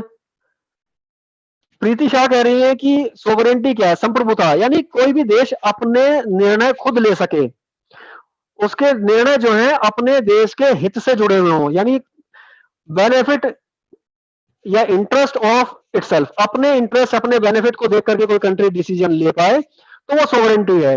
लेकिन अगर वो कंट्री के जो डिसीजन है किसी और कंट्री के द्वारा अफेक्ट हो रहे हो, किसी अमीर देश के द्वारा, तो वो सोवरेंटी वहां उसकी अफेक्ट हो जाती है, संप्रभुता जो है वो कम हो जाती है उसकी। यहाँ आप इस चित्र में देख सकते हैं, इक्विटी का एक एग्जाम्पल दिया है। एक व्यक्ति है वो लंबा है, वो आसानी से इस मैदान में चल रहे खेल को देख पा रहा है, लेकिन दो और व्यक्ति हैं इसी समाज में, उनकी जो हाइट है वो कम है। हाइट कम की वजह से वो नहीं देख पा रहे थे ग्राउंड में चल रहे मैच को। तो अगर कोई समाज ऐसा है जिसमें समानता है, यानी कोई कंट्री ऐसी है जिसमें इक्वालिटी को प्रमोट करा जाता है, तो उसमें क्या होगा कि जो कमजोर लोग हैं, जो वंचित लोग हैं, डाउन ट्रोडन हैं, वीक हैं, ऐसे लोगों को हेल्प की जाती है। बेसिकली उनको हेल्प की जाती है कि वे भी बाकी लोगों के इक्वल आ सके। तो उसमें क्या किया जाता है कि ऐसे लोगों के लिए कुछ सरकार योजनाएं लाती है। तो अमीर पर टैक्स लगा देना और गरीब को सब्सिडी दे देना, उनके लिए वेलफेयर स्कीम चला देना, ये ऐसी कुछ चीजें हैं जिनके द्वारा जो गैप होता है रिच पुअर का, इसको कम कर दिया जाता है। इरेडिकेशन ऑफ पॉवर्टी जो है ये भी इसका एक इंपॉर्टेंट ऑब्जेक्टिव है। गरीबी उन्मूलन करना, और साथ ही इसके provide basic necessities of life to all citizen, यानी मूलभूत आवश्यकताएं जो हैं। असलान कह रहे हैं वर्ल्ड बैंक से लोन लिया था इंडिया ने 1990s में, जब इकोनॉमिक क्राइसिस हुआ तब इंडिया ने लोन लिया, क्योंकि हमारी फॉरेन एक्सचेंज के जो रिजर्व थे वो खत्म हो गए थे। बेसिकली 7 दिन का आयात करने लायक हमारे पास फॉरेन एक्सचेंज बचा था। तो ऐसे में वर्ल्ड बैंक से हमने लोन लिया, आईएमएफ से लोन लिया, लेकिन वो लोन कंडीशनल लोन था, उसके साथ शर्तें जुड़ी हुई थी। तो वो शर्तें अक्सर देश के हित में नहीं होती हैं, इसलिए आत्मनिर्भर बनना आवश्यक होता है। तो सभी नागरिकों को बुनियादी आवश्यकताएं, जैसे सबको खाना मिल जाए, पानी मिल जाए, ये मूलभूत आवश्यकताएं हैं किसी भी व्यक्ति की, और शिक्षा मिल जाए। आप देख सकते हैं हमारी कंट्री में एजुकेशन सिस्टम ऐसा है कि स्कूल्स जो हैं उनमें फ्री एजुकेशन प्रोवाइड की जाती है। हेल्थ फैसिलिटीज है, गवर्नमेंट स्कूल जो है उनमें फ्री में, गवर्नमेंट हॉस्पिटल में फ्री में ट्रीटमेंट होता है, गवर्नमेंट स्कूल में फ्री में पढ़ाई होती है। क्यों?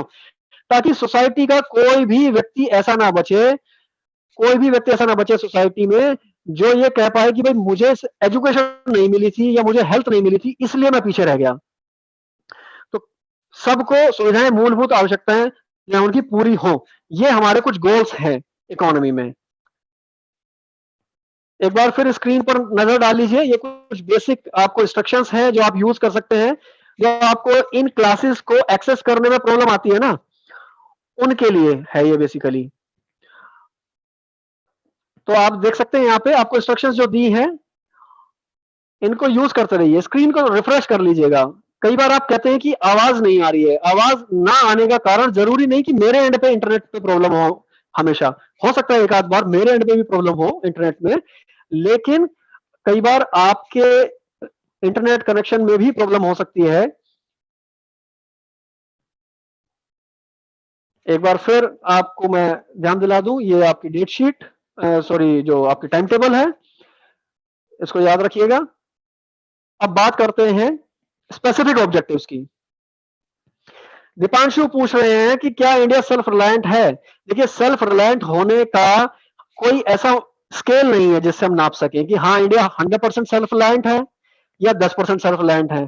पर हाँ इतना जरूर हम कह सकते हैं कि 1950 में जितना सेल्फ रिलायंट था भारत, जितना आत्मनिर्भर था, आज उससे कहीं ज्यादा आत्मनिर्भर है।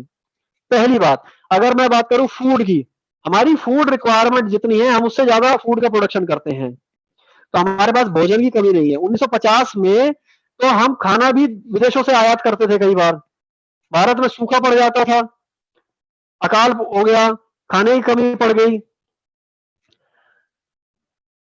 तो ये इस तरह की समस्या अब हमारे यहाँ नहीं है। टेक्नोलॉजिकली अगर हम देखें तो हम आज की डेट में हमने चंद्रयान तैयार किया है, तो टेक्नोलॉजिकली एडवांस हो चुके हैं। पहले भारत में घोड़ा टांगा चलता था, आज हमारे यहाँ इसरो मंगलयान बना रहा है। तो ये सब तकनीकी हमारे यहाँ कुछ टेक्नोलॉजिकल इंप्रूवमेंट हुए हैं। तो डेफिनेटली हम पहले से ज्यादा सेल्फ रिलायंट हैं, लेकिन कुछ चीजों में अभी भी हम डिपेंड कर लेते हैं अदर कंट्रीज पे। अब हम बात करते हैं जो स्पेसिफिक ऑब्जेक्टिव है अलग अलग 5 ईयर प्लान के। देखिए, 5 ईयर प्लान जो है उनके कॉमन गोल्स हैं, वो 4 गोल से आपने बात कर ली। वो चारों गोल जितने भी 5 ईयर प्लान है सबके सेम ही रहेंगे। वल्नरेबल कह रहे हैं, वल्नरेबल होता है जो जिसके ज्यादा चांसेस होते हैं। रंजीत पूछ रहे हैं वल्नरेबल क्या है। वल्नरेबल बेसिकली जिसके चांसेस होते हैं ज्यादा अफेक्ट होने के। आप देखिए, गरीब जो होता है यानी पुअर जो होता है वो वल्नरेबल भी होता है। वल्नरेबल होता है इसलिए वो आसानी से बीमार हो सकता है, कमजोर होता है। तो यानी सीधी सी बात कि जिसके चपेट में आने की संभावनाएं ज्यादा होती है वो वल्नरेबल होता है। यहाँ फर्स्ट 5 ईयर प्लान की बात करते हैं। इसका पीरियड मैंने आपको बताया था 1951 से 56 तक का इसका टाइम पीरियड था। इसका ऑब्जेक्टिव था रेजिंग एग्रीकल्चरल प्रोडक्शन। तो पहला हमारा जो 5 ईयर प्लान था उसका मेन ऑब्जेक्टिव था कि भाई हमें एग्रीकल्चरल प्रोडक्शन इंक्रीज करना है, कृषि उत्पादन बढ़ाना है। क्यों? क्योंकि भारत में भुखमरी थी उस समय, सारी जनता को भोजन भी नहीं मिल पाता था। और आजादी से पहले कई बार भारत में अकाल पड़े, जब लाखों लोग जो हैं भुखमरी के कारण मर गए। 1943 में एक भयंकर भूकाल भारत में आया। तो लोग भुखमरी से ना मरे, तो सबसे ज्यादा जरूरी क्या है कि एग्रीकल्चर की प्रोडक्शन बढ़ाई जाए। सेकंड 5 ईयर प्लान 1956 से 61 तक का था। इस 5 ईयर प्लान का ऑब्जेक्टिव हम यहां देखते हैं कि चेंज हो गया अब इस बार गवर्नमेंट का एम।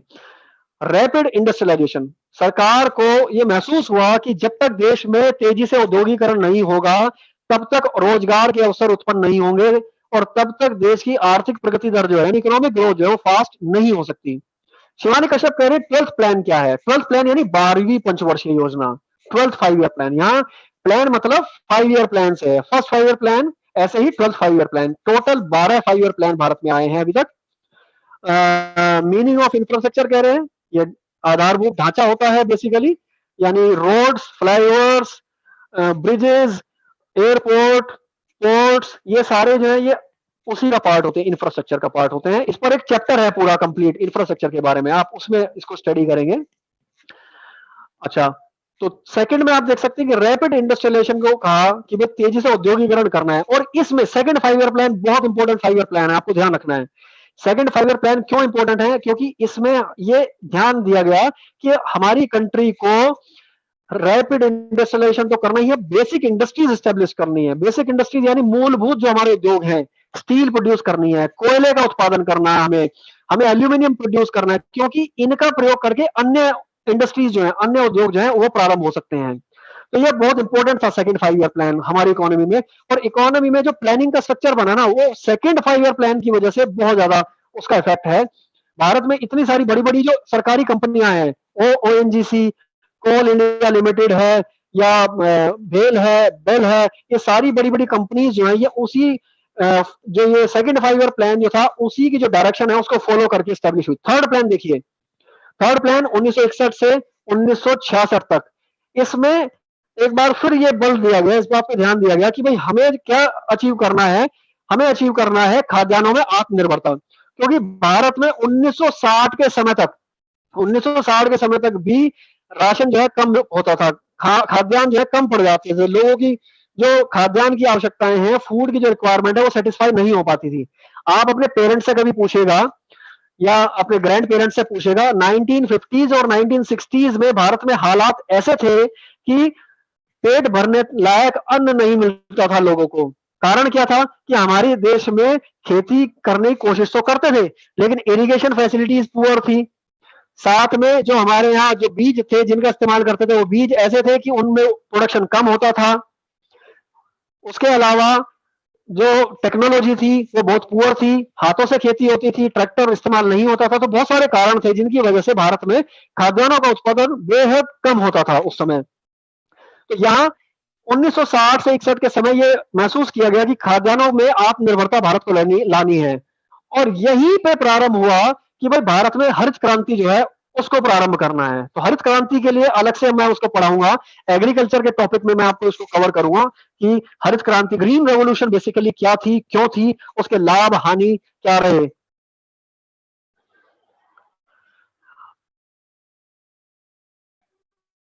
तो थर्ड प्लान जो था, इसके बाद में एक प्लान ब्रेक आया बेसिकली इंडिया में।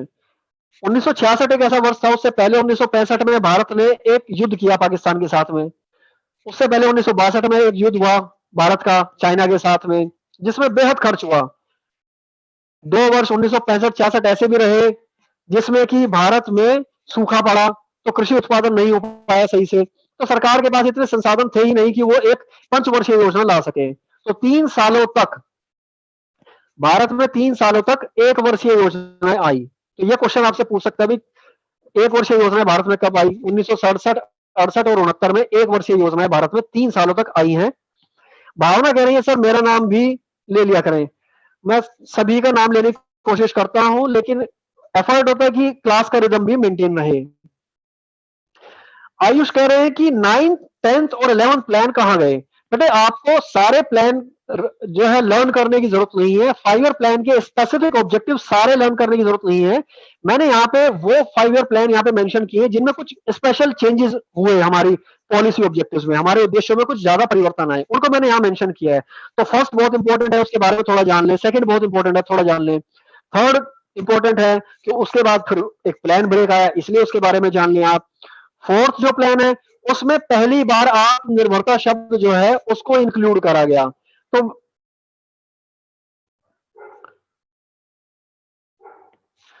फोर्थ प्लान में क्या है, आत्मनिर्भरता पहली बार शब्द इस्तेमाल किया, और आत्मनिर्भरता जो है वो हमारा एक मेन मतलब हमारा जो है कॉमन गोल है वो बेसिकली।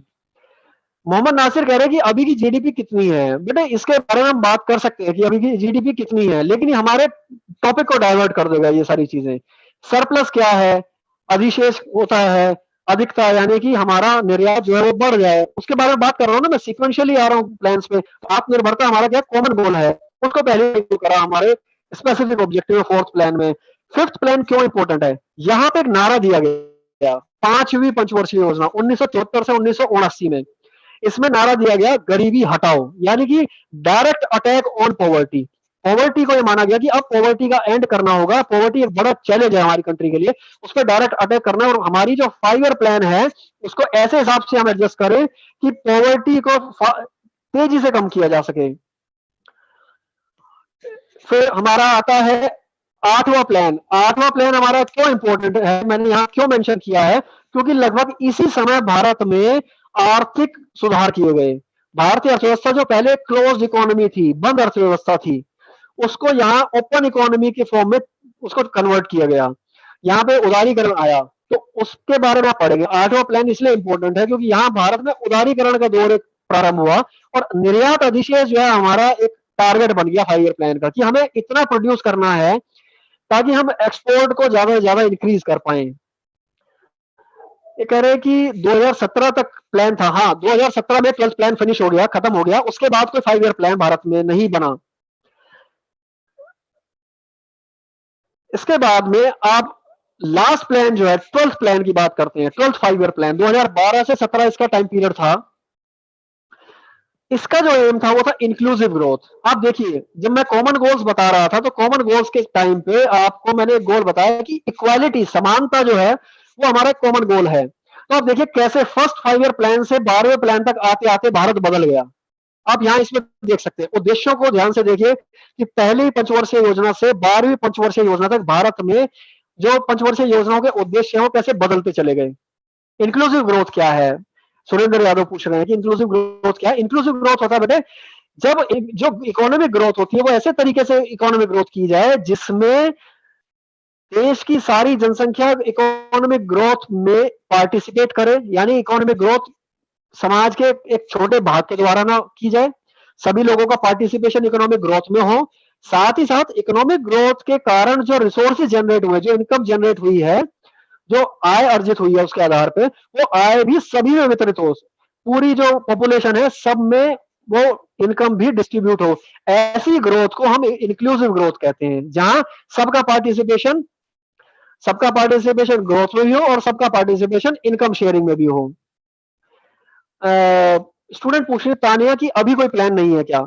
नहीं, अभी कोई 5 ईयर प्लान नहीं है, क्योंकि आपको मैंने बताया वर्ष 2014 में यानी ईयर 2014 में हमने 5 ईयर प्लान को लास्ट 5 ईयर मतलब वर्ष ये जो हमारा ईयर 2014 था इसमें हमने प्लानिंग कमीशन को हमने क्या कर दिया, उसको खत्म कर दिया, उसको हमने उसका अस्तित्व समाप्त कर दिया हमने। तो 2014 के बाद क्योंकि 5 ईयर प्लान क्यों नहीं आया, क्योंकि प्लानिंग कमीशन ही नहीं रहा। तो यहां आप देख सकते हैं कि ये सारे ऑब्जेक्टिव्स थे हमारे अब तक के इंपॉर्टेंट ऑब्जेक्टिव्स थे।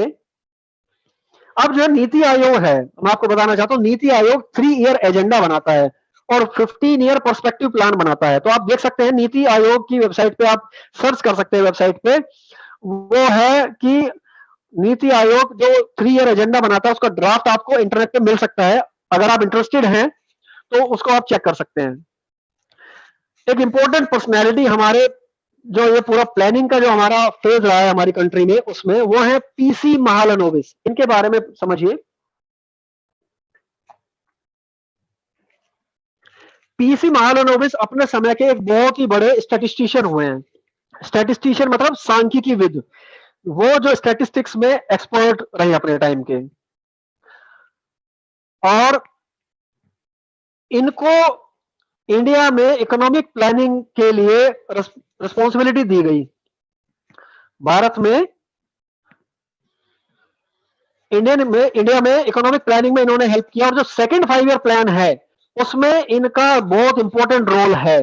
सेकंड 5 ईयर प्लान में इनका बहुत इंपॉर्टेंट रोल है पीसी महालनोबिस का। इसलिए उस प्लान को हम महालनोबिस प्लान भी कह देते हैं। महालनोबिस जो है उनकी बर्थ जो है, उनका जन्म हुआ था 29 जून 1893 कलकत्ता में। और ये जो दिन है ये नेशनल स्टैटिस्टिक्स डे के रूप में हम मनाते हैं। इस दिन को नेशनल स्टैटिस्टिक्स डे के रूप में इसको हम सेलिब्रेट करते हैं 29 जून को। और ये जैसा मैंने आपको बताया बहुत ही ग्रेट स्टैटिस्टिशियन थे। ये इंग्लैंड की यानी ब्रिटेन की रॉयल सोसाइटी के मेंबर थे। रॉयल सोसाइटी के मेंबर जो है अपने टाइम में जो बड़े से बड़े साइंटिस्ट और मैथमेटिशियन होते थे उनको रॉयल सोसाइटी की मेंबरशिप मिलती थी। पीसी महालनोबिस रॉयल सोसाइटी के एक मेंबर थे। तो इससे आपको अनुमान हो सकता है कि कितने बड़े ये स्टैटिस्टिशियन अपने समय के रहे हैं। 5 ईयर प्लान 2017 तक इंप्लीमेंट हुआ क्योंकि उसका जो बजट का जो उसके लिए बजट जो अलॉट किया था गवर्नमेंट ने वो 2012 से 17 तक था। 15 में नीति आयोग बना है। नीति आयोग को अपना ड्राफ्ट तैयार करने में टाइम लगा है। नीति आयोग ने ड्राफ्ट तैयार किया, उसके बाद में 3 ईयर एजेंडा इफेक्टिव होगा, उसमें समय लगता है। तो 2017 तक इसलिए हम जो है देखते हैं कि 2017 तक 5 ईयर प्लान 12th ही चलता रहा। तो पीसी महालनोबिस को यहां देख सकते हैं आप प्रधानमंत्री जवाहरलाल नेहरू के साथ में कोई एक इंपॉर्टेंट प्लान के ऊपर डिस्कस करते हुए। सेकंड 5 ईयर प्लान जो 1956 से 1961 तक आया उसे महालनोबिस प्लान कहते हैं क्योंकि उसमें उसे बनाने में इंपॉर्टेंट रोल प्ले किया था पीसी महालनोबिस ने, जिनका पूरा नाम प्रशांत चंद्र महालनोबिस था। और साथ ही इन्होंने भारत में इंडियन स्टैटिस्टिकल इंस्टीट्यूट की भी स्थापना करी। इंडियन स्टैटिस्टिकल इंस्टीट्यूट जिसे जो कलकत्ता में स्थापित किया गया 1959 में। अब इसकी बहुत सारी ब्रांचेस हैं इंडिया में। इंडियन स्टैटिस्टिकल इंस्टीट्यूट अब इंडिया में कोलकाता से अलग और भी कई शहरों में है।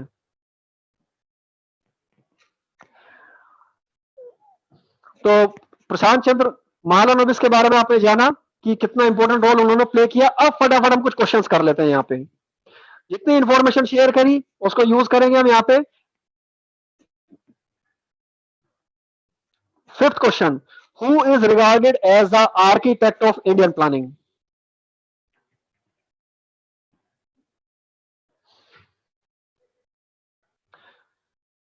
इसका आंसर गलती से पहले से ही आपको मिल गया है तो ये क्वेश्चन तो इफेक्टिव रहा नहीं।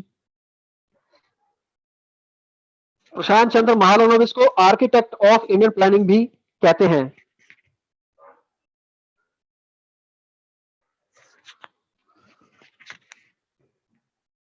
Now 6th question, which one is not a common objective of 5 year plans in India? Bharat में 5 year plans जो है उनके 4 कॉमन ऑब्जेक्टिव के हमने डिस्कस किया था। आपको यहाँ पहचानना है इनमें से वो जो 4 उद्देश्य हैं उनको आपने पढ़ लिया। यहाँ आपको देखना कि इन 4 ऑप्शंस में से कौन सा ऐसा है जो कॉमन ऑब्जेक्टिव नहीं है। पहला, developing good relations with neighbour countries, अपने पड़ोसी देशों के साथ अच्छे संबंध स्थापित करना। B, increase in national income of the country, देश की जो राष्ट्रीय आय है उसको बढ़ाना। सी, रिड्यूसिंग इनइक्वालिटी, असमानता कम करना। और डी, सेल्फ रिलायंस यानी आत्मनिर्भरता। क्वेश्चन नंबर के 7 में आंसर करें आप। हाँ, अब स्टूडेंट कह रहे हैं आकाश कुमार, दिशा, ज्योति ए ऑप्शन कह रहे हैं, मानसी, अवनीश ए ऑप्शन। ना, लक्ष्मी, शबनम, श्रुति, खुशी, भवानी, राम आर्य आपका आंसर जो है वो इनकरेक्ट लग रहा है मुझे। डी ऑप्शन नहीं होगा, यहाँ पे A is the correct option. Vasu Srivastava, Rani Pandey. आपको ध्यान से समझना है 4 उद्देश्य हमारे जो हैं उसमें से 3 यहाँ लिखे हैं। डी ऑप्शन यानी सेल्फ रिलायंस, रिड्यूसिंग इनइक्वालिटी और इकोनॉमिक ग्रोथ, ये हमारे कॉमन ऑब्जेक्टिव हैं। एक ऑब्जेक्टिव यहाँ मिसिंग है, वो है मॉडर्नाइजेशन यानी आधुनिकीकरण। अब ऑलमोस्ट सभी स्टूडेंट्स के यानी आंसर जो है ए आ रहे हैं। Next question, ownership of resources is in private hands. हमने दो तरह की अर्थव्यवस्था की बात की, कैपिटलिस्ट और सोशलिस्ट। तो प्राइवेट हैंड्स में यानी निजी हाथों में संसाधनों का अधिकार कौन सी अर्थव्यवस्था में होता है, कैपिटलिस्ट या socialist?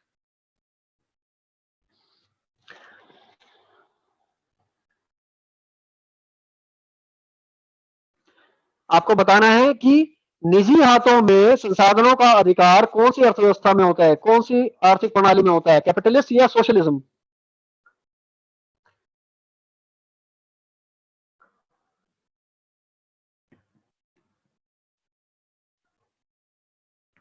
Kamini Shah, Ronit, Vandana, Shruti, Devesh. Now most of the students are saying capitalist. Yes, capitalist is the correct answer. पूंजीवादी अर्थव्यवस्था में संसाधनों पर अधिकार वो निजी हाथों में होता है। 8th क्वेश्चन आप देख सकते हैं, Soviet union had dash economic system. Soviet union यानी कि सोवियत संघ जो था उसमें कौन सी आर्थिक प्रणाली थी, कौन सी आर्थिक व्यवस्था थी? 8th का आपको बताना है, कैपिटलिस्ट या सोशलिस्ट, किस तरह का इकोनॉमिक सिस्टम था सोवियत संघ में? वहीं से हमने प्लानिंग को अडॉप्ट करा है।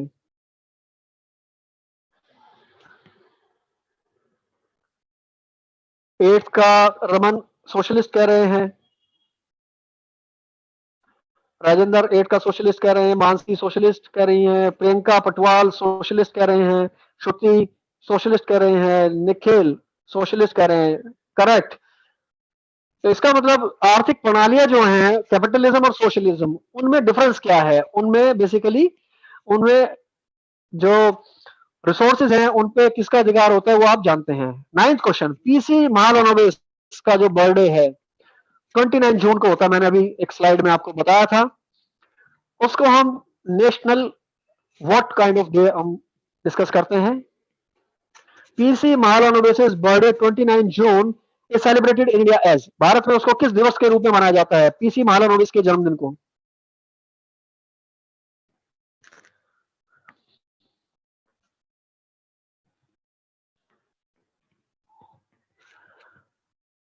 पीसी महालनोबिस के जन्म दिवस को भारत में किस दिन के रूप में या किस दिवस के रूप में हम मनाते हैं? PC Mahalanobis birthday 29 June is celebrated in India as a national planning day के रूप में, या B national statistics day, C national policy day, D international statistics day.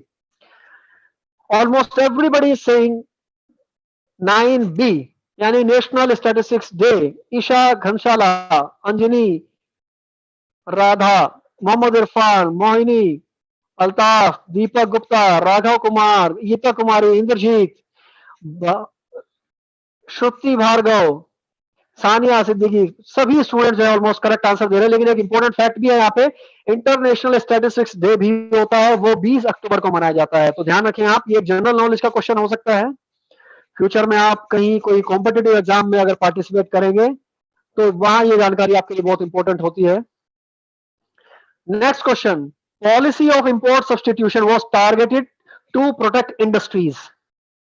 Import substitution यानी कि आयात प्रतिस्थापन की नीति का प्रयोग हम किसके लिए करते हैं, कौन सी इंडस्ट्रीज को प्रोटेक्ट करने के लिए, डोमेस्टिक या इंपोर्टेड?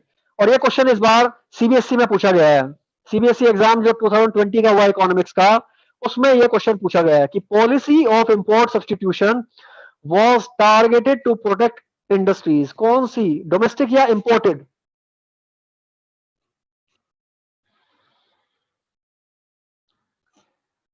रमन कह रहे हैं डोमेस्टिक, कश्मीर भी डोमेस्टिक कह रही हैं। Yes, almost everybody is saying domestic. Yes, घरेलू जो उद्योग हैं उनको सुरक्षित रखने के लिए इंपोर्ट सब्सटीट्यूशन, आयात प्रतिस्थापन की नीति का हम प्रयोग करते हैं। इंपोर्ट सब्स्टिट्यूशन, यानी इंपोर्ट ना करना पड़े।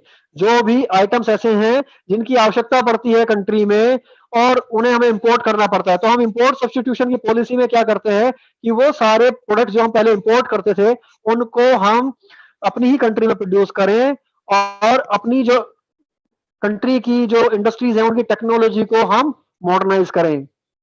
तो आंसर इज डोमेस्टिक। और एक क्वेश्चन अब जो इस बार सीबीएसई में पूछा गया है, ये 4 मार्क्स में क्वेश्चन ये पूछा गया है। क्वेश्चन है discuss briefly the rational behind equity with growth as planning objectives for Indian economy. यानी कि भारतीय अर्थव्यवस्था में 4 उद्देश्य हैं योजना के। आपने देखा ग्रोथ है, मॉडर्नाइजेशन है, उसके अलावा सेल्फ रिलायंस है, इक्विटी है।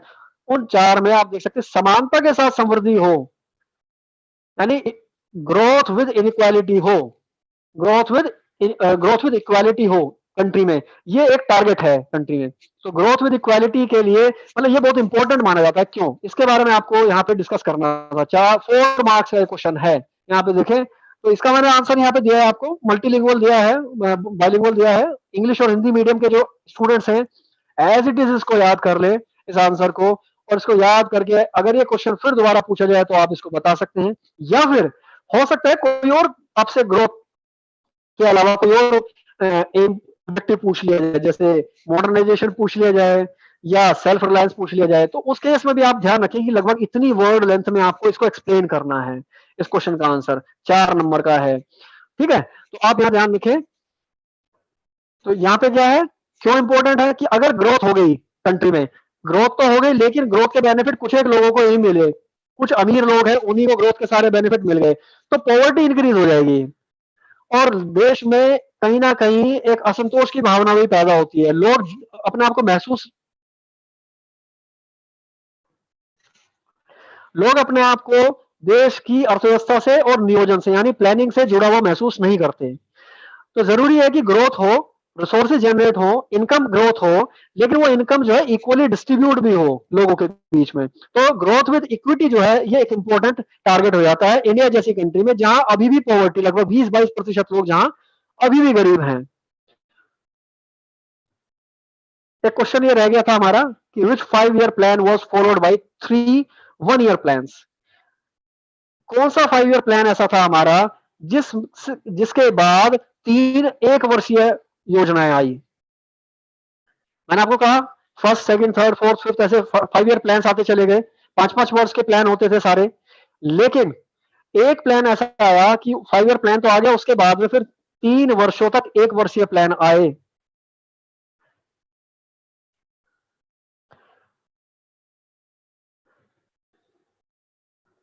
रोशनी शर्मा कह रही है थर्ड प्लान।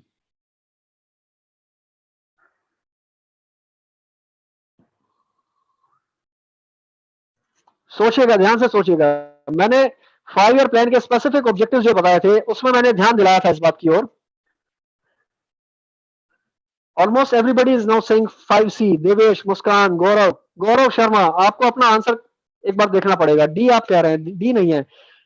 डी आंसर तब होता अगर मैं पूछता कि किस 5-year प्लान से पहले 3 1 वर्षीय योजनाएं आई हैं, लेकिन यहाँ पे मैंने पूछा किस 5-year प्लान के बाद में 3 1 वर्षीय योजनाएं आई हैं। तो थर्ड 5-year प्लान है जिसके बाद Suman, Aqeel, Tushar, Sachin, almost everybody is saying C option now. So C is the correct answer. कुछ एक्स्ट्रा यूजफुल रिसोर्सेज होते हैं, आप चैप्टर में देख सकते हैं कि यहाँ पे इसमें आपको एक ये QR कोड दिया होता है, इसको स्कैन कर लें तो इसको आप यूज करके आपको एक्स्ट्रा प्रैक्टिस क्वेश्चंस मिल जाते हैं। ई पाठशाला ऐप यूज कर लें या QR कोड स्कैनर यूज कर लें, उससे आप इसको स्कैन करके और क्वेश्चंस की प्रैक्टिस कर सकते हैं। ये हर बुक के हर मतलब एनसीईआरटी की बुक के हर चैप्टर में ये स्टार्टिंग में आपको दिया जाता है। वही कॉमन इंस्ट्रक्शंस जो आपसे पहले हमने शेयर की हैं, आपका timetable, and that is all that I wanted to say, discuss, tell you in this video, in this class. Last में एक संदेश आपके लिए, success is the sum of small efforts repeated. तो कामयाबी क्या है, सफलता क्या है, छोटे छोटे कदम बढ़ाते जाइए, लेकिन उन छोटे कदमों को बार बार बढ़ाते जाइए, आप एक दिन सफल अवश्य ही होंगे। आपको इस क्लास में भी उसका एग्जाम्पल मिला। फर्स्ट 5 ईयर प्लान के टाइम इंडिया बेहद गरीब था, बहुत सारी समस्याएं थी, लेकिन ऐसे 5 ईयर प्लान आते चले गए, पॉलिसी ऑब्जेक्टिव्स हम बनाते चले गए। 12वां 5 ईयर प्लान जब खत्म हुआ तो भारत में भुखमरी नहीं रही। अब इंडिया फूड के मामले में सेल्फ रिलायंट है। ऐसे बहुत सारे टारगेट्स हमने अचीव करे, ऐसे आप भी अचीव कर सकते हैं अपनी लाइफ में। गुड लक आप सभी को। आप अच्छा करें, मेहनत करें, छोटे छोटे कदम बढ़ाएं, रोजाना अपने हर दिन को एक नया दिन समझें। अपने हर दिन में अपनी एजुकेशन के लिए, अपने फ्यूचर के लिए, अपनी लाइफ के लिए आप क्या कर रहे हैं जरूर सोचें। और जब आप रोज कुछ कुछ थोड़े थोड़े स्टेप्स उठाते रहेंगे तो आप देखेंगे कि हर दिन अगर आप थोड़ा आगे बढ़ते हैं तो 1 साल बाद आप 365 बार आगे बढ़ चुके होंगे। तो यही आपको करना है, स्मॉल स्टेप्स लेते जाइए। आप देखेंगे कि मार्च में अगर आपके एग्जाम होने हैं सीबीएसई के, फरवरी में अगर आप रोज 10 घंटे पढ़े तो कुल 280 घंटे पढ़ाई होगी। लेकिन अगर आप अप्रैल से पढ़ाई शुरू करें, रोज 2 घंटे भी पढ़ना शुरू करें, तो आप कैलकुलेट कर लीजिएगा 280 घंटे से ज्यादा ही आपके हो जाएंगे। तो रेगुलर पढ़ाई करना इसलिए इंपॉर्टेंट है। So thank you so much my dear students.